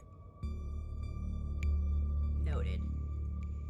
Let's not linger any longer than we have to, shall we? Want me to take Gretchen with me? I don't know if it'll be easier to cover more ground without her. I know, I don't want to be here. I want to get the fuck out with these stupid teens. Yeah, that's probably for the best. I don't want a repeat of last night. Who knows if we'll have to do any climbing. Oh, bye, Gretchen. At least I know you'll be safe. I'll see you on the other side. Hopefully soon. For sure, we won't be long. Cool, can't wait to bust some ghosts tomorrow. Tell Alexis I'm sorry. Girl, you don't have to apologize to her. Kanika, Miles, Zane, and Rosalina head towards the entrance of the mines, leaving you, Tabitha, and Stella to find the remaining teens. Alright, no dawdling. We should be able to catch them if we go this way. You and Stella exchange a glance as Tabitha ventures forward.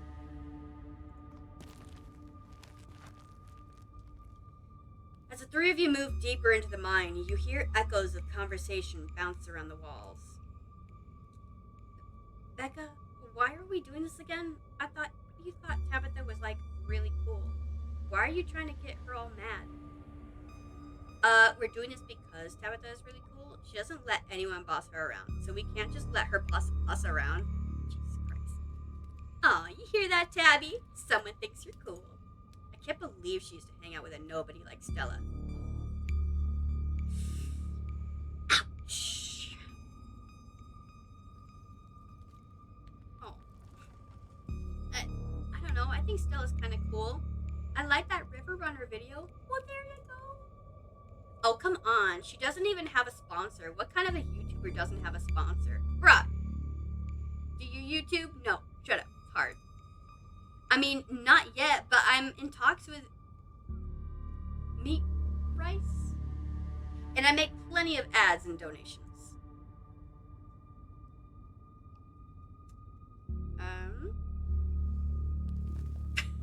No, I don't want them to gossip about me. Yeah, I'm just glad they're not gossiping about me. I'm gonna say this, and they're gonna immediately gossip about me. Yeah, I know, they're just teens with some of that, but some of that stuff stung. I thought they were gonna immediately. Another knock, closer, interrupts your thoughts, followed by another, followed by another. Is it just me, or is that knocking coming from the same direction as those kids? It's not just you. I really don't like that knocking. Calm down, Alexis. It's just mind sounds. Did you see that? No, it was just a shadow. There's no reason to get freaked out. Becca, I swear, I saw something. Is it Wayne? Is it a ditchling? Is it Tommy Knockers? Shut up. There's nothing down here. Stop trying to scare me. That sounds just the active mind echoing through the walls, right? Nah, it's Tommy Knockers. I'm sure of it. It's not Tommy Knockers. That being said, it's also definitely not the active mind. We use a machine these days, and it sounds nothing like that.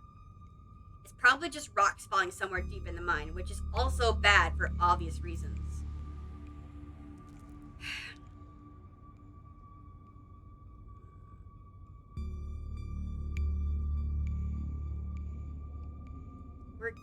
We're getting closer. Let's just keep moving.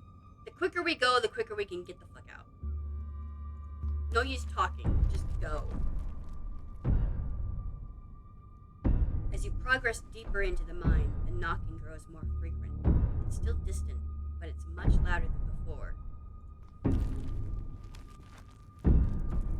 The tunnel ends abruptly in front of you. A century-old ladder is the only way forward. I would not trust that ladder.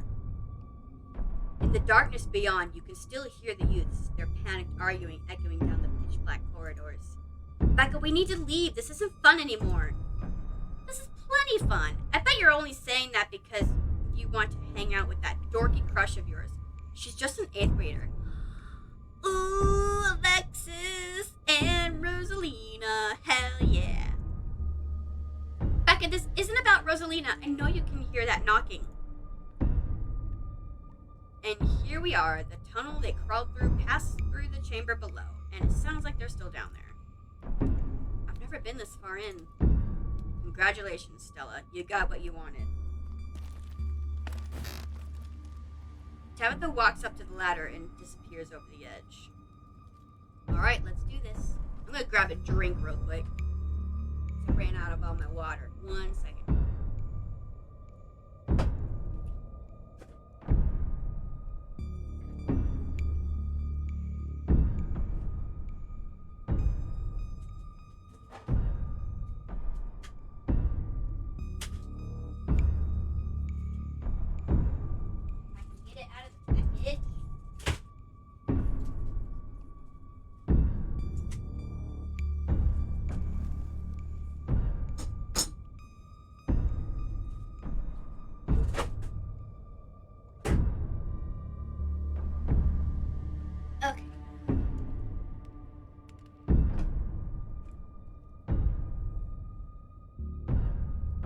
So much reading.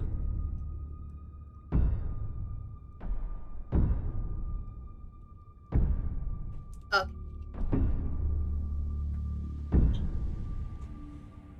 Alright, let's do this.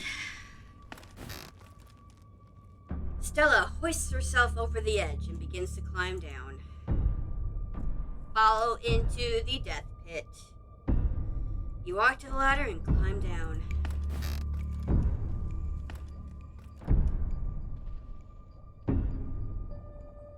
Hey kids. Oh great, the adults are here. Thanks, Alexis. Real nice.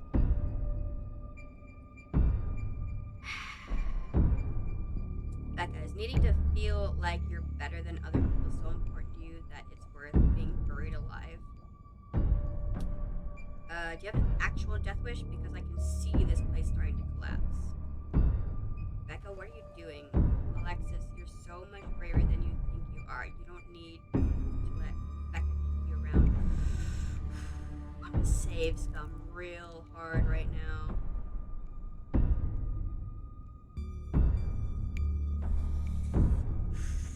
Ooh, I don't know what I would say.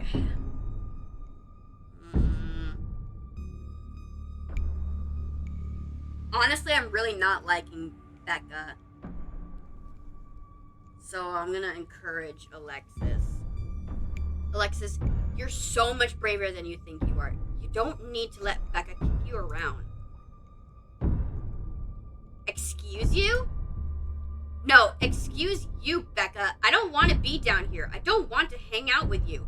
I just want to leave, and I'm going to do that right now. Thank you. Whatever. Ugh, this isn't fun anymore. Fine, we'll leave. Oh, when you don't get your way, it's not fun anymore? I bet. Girl? Then do it. Leave. Now. Whoa, good job. As something's gonna pop up there, oh my god. As Becca and Alexis move towards the ladder, the black chamber before you draws your focus. Oh yeah, it does. Oh, I don't want to get closer. The voices around you, those of the teens and your companions, sound odd, distant.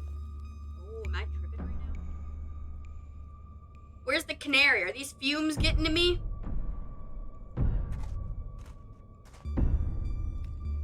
There is something in the darkness before you that's much louder, though you don't hear it. But you can feel it in your chest, like the deep growl of a predator.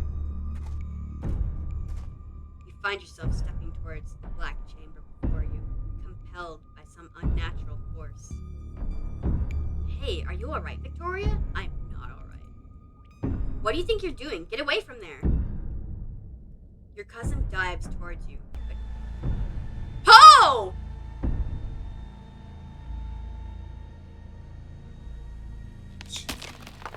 What is that?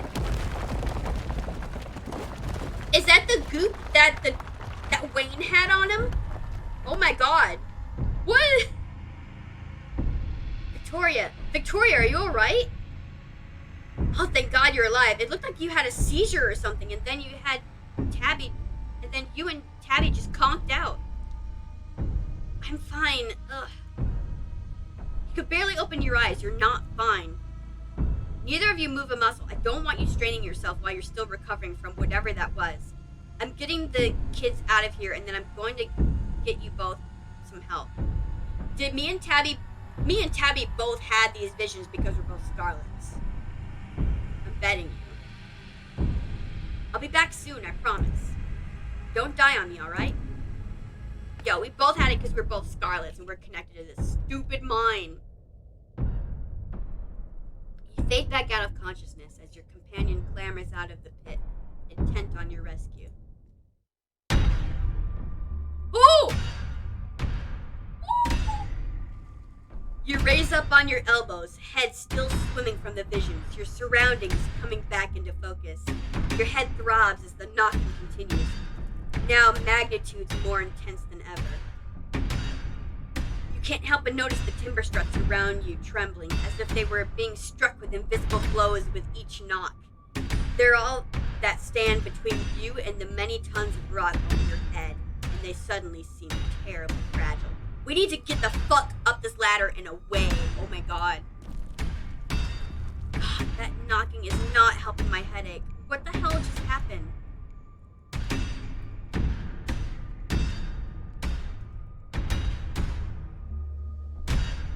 Yeah, talk about it after. We need to get out of here. I couldn't agree more. The entire cavern shakes with the sound of rockfall. I don't know what the hell is up with this knocking, but that is the sound of a mine collapsing. Quick, up to that ladder. Climb like hell. Yeah, talk after. Get out now. Holy shit. This way, come on. Your cousin moves with the kind of swiftness you'd expect from someone who spent her entire working life in and around coal mines. You push your body to move as quickly as it can, though you're slowed down by the cramped corridors and winding passageways of the mine. Then comes the sound of splintering wood. Pick up the pace. The entrance is so close. Push through. Keep going. Just like in the woods last night. Don't stop. Just keep going. And there it is. Freedom. Holy shit. You and Tabitha manage to squeeze through the entrance just as the walls of the mine come crashing down. Yeah, real quick, I'm saving that because everyone got out alive. Holy crap. Holy shit, are you okay? Thank God. And everyone's accounted for. That was a surprisingly close call. We could have all died in there. What did you weirdos do? Everything was fine until you adults showed up. Becca, shut up. What did you say to me? I said you should shut up. I'm sick of your two-faced bullshit. It didn't almost get us killed down there. You did. And now you're trying to pass it off on whoever else you can. It's just the cherry on top of this whole shit show of a friendship. Damn, girl, tell it like it is, Alexis. I'm really not in a good headspace for this conversation. I could have died in there. Why are you doing this to me? Because you're... Ooh, girl. I'm getting heated. No, enough. No playing the victim this time. Being friends with Rosalina has made me realize how horrible you are to me. Friends aren't supposed to be mean to each other. Friends shouldn't be scared of each other. I never wanted to go into that stupid mine. It was your idea, and we could have died. If these grown-ups hadn't shown up, we could have been buried alive in that stupid little tunnel, drinking stupid strawberry margaritas in a can. Screw all of you. Should we go after her? No, let her have her little tantrum. Did that feel good, Alexis? Finally telling her off? Yeah, I guess. She's gonna be so mad at me. She probably won't talk to me for a week. Maybe a month. Maybe the rest of my life. It's okay, Alexis. We don't need her. What do we do now? Now I drive you two home. I've already texted your parents, and I'm sure they're worried sick about you. Rosalina and Alexis duck off to the side. As an exhausted Tabitha approaches your group. I'm going to get my car, and we're going home. Tabitha leaves towards the active mine without another word. And you're afforded a quiet moment to catch up with Stella and Kamika.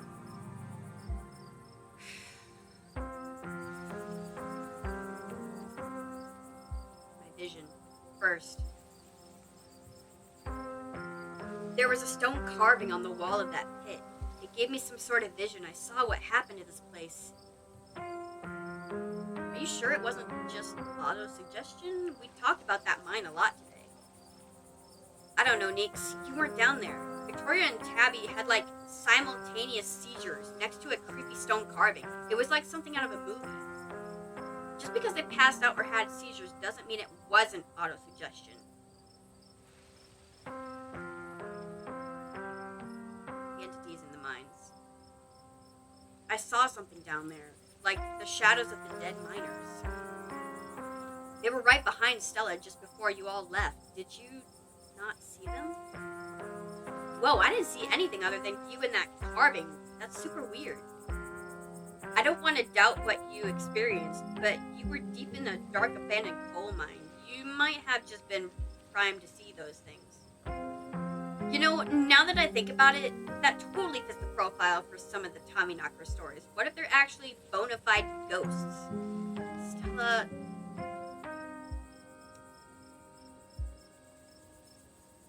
Everything that happened down there centered around that main chamber, where I saw that carving. Stella showed me a photo. Weird stuff. Maybe you weren't entirely off base about the cult stuff you mentioned earlier today, but this thing felt old. Yeah, that was some Cthulhu shit, man.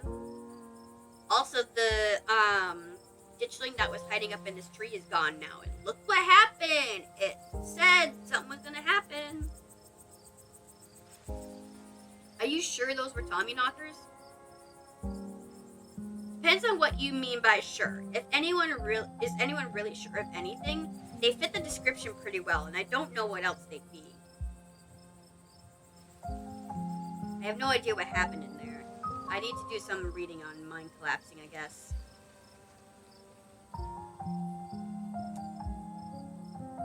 Ditchlings.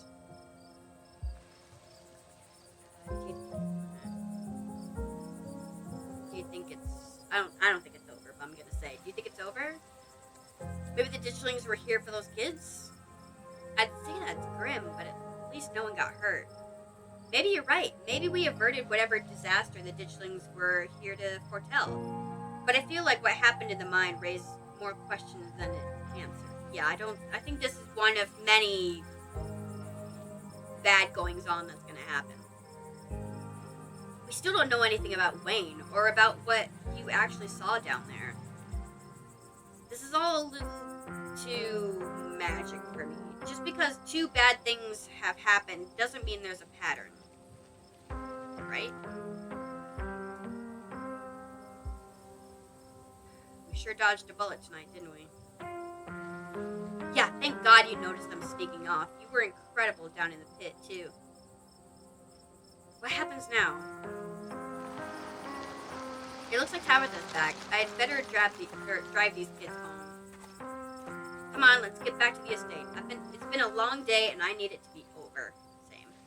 I'll see you tomorrow, okay, Victoria? Excuse me, Just stop trying to get my cousin killed, Stella. Come on, let's go. Tabitha starts walking to her car, pulling you by your arm. Text you when we're back.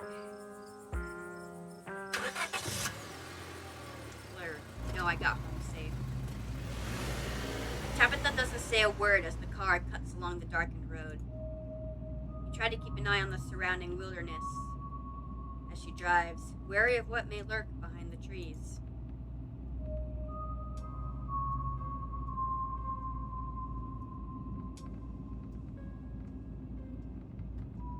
At least everyone's okay. There are a lot of parents who should have kept tighter reins on their kids.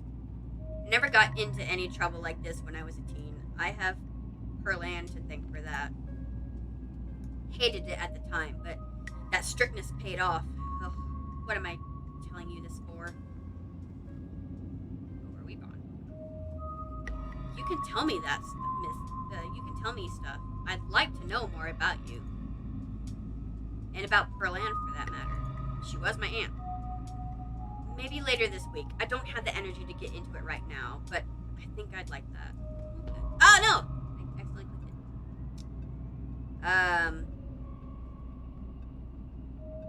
Okay. I accidentally Googled and clicked it. I don't really think the parents are to blame here. I beg to differ. People who aren't ready to be parents shouldn't be parents, and clearly there are some parents at fault for this who weren't ready. Take Oscar. There are tons of people more qualified to be parents who can't even conceive, and here he is having a kid at 19 and clearly letting her do just whatever the hell she wants. Hey, chill, girl. That's not fair. Do you want kids? It seems like that struck a nerve. Lots of people want kids. Okay. I am sorry about the trouble today. It's fine. How are you holding up? We're planning a funeral after all. I've been better.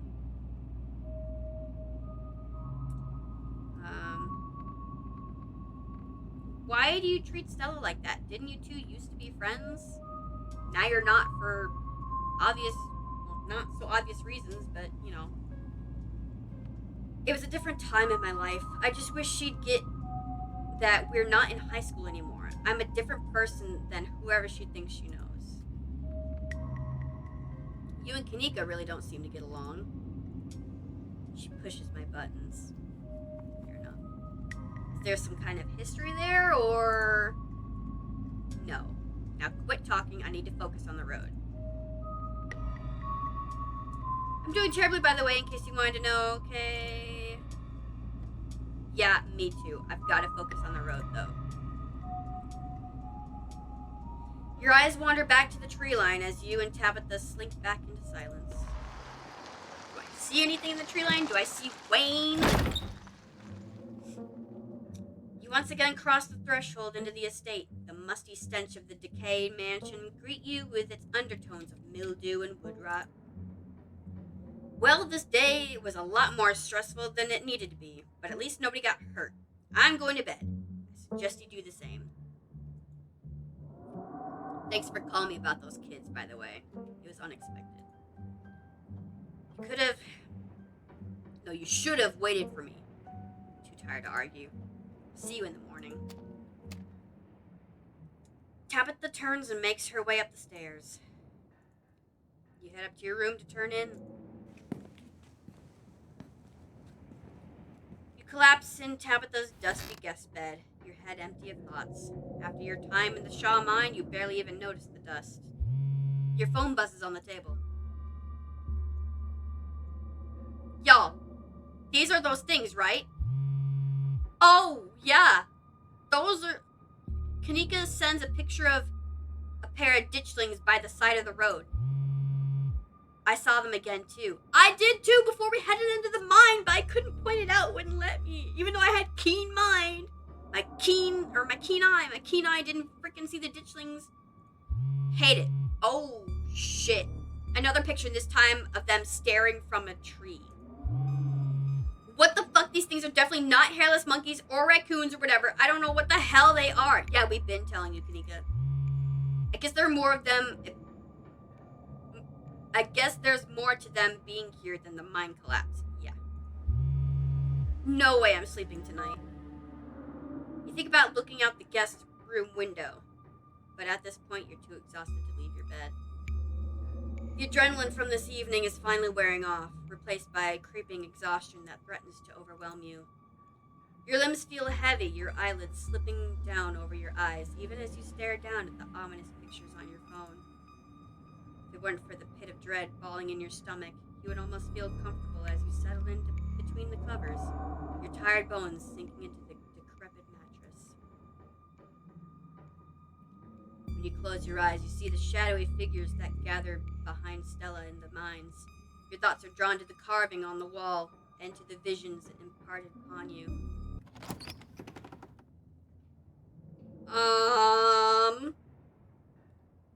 Your eyes shoot back open, your heart pounding as the door to your room swings open. Frou Frou? Is that you? Oh, it was Frou Frou. It was! Just the cat. It's always just the cat. Are you gonna, speak to me? You know something. You know something. This cat knows all. It's nice. I'm keeping an eye on that doorway. It's nice to see another living being, even one as unfriendly as Tabitha's cat. The comfort of her presence sets your mind at ease, and you finally slip into a deep sleep. Oh, shit. Up or down? Is it gonna come from the top or down? Okay.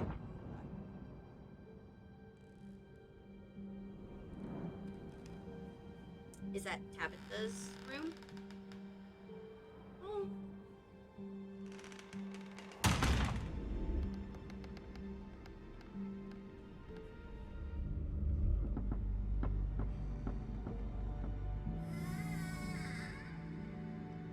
Basement.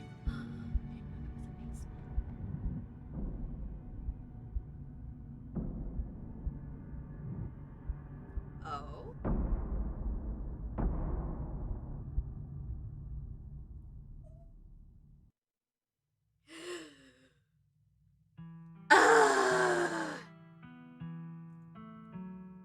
Yes, I need to save. Oh my god.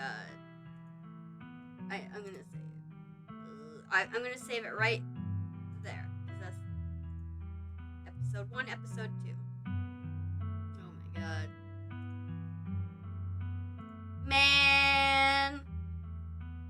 Yeah, I know. I can't wait for chapter 3. Oh, Gab Smulders, yeah. Aw. Man, I can't wait for chapter 3. It's gonna be so good. I don't know how many chapters are planned either. God. And once I'm done with my true playthrough, I'm gonna have to go through and try all the different options of dialogue and your starting abilities and stuff like that. Alright. Well, that's it for my stream tonight. I can't wait to play more of this whenever it comes out. I don't know what that's going to be. I think I might pick up Stardew next or something, or I have a lot of other games on my list that I haven't gotten to yet. But thank you for stopping by. Yeah, thank you, Verdo Knight, for stopping by. I don't stream often enough. I'm trying to start to more. It's just hard to figure out scheduling bullshit. But yeah, I'm gonna end the stream. I don't know. Yeah. Yeah. Thank you. Thank you. Yes, I know. I'm gonna try. I might just like pick up Stardew and stream that during the day or whatever. I don't know yet. It's spooky month, so I might do some spookies. I don't know. But yeah, thank you for stopping by, and I'll see you next time. Bye bye, everyone. Night Noda. Night Verdo Night. I don't know, Sarah, if you're still around, but bye, Sarah. Bye.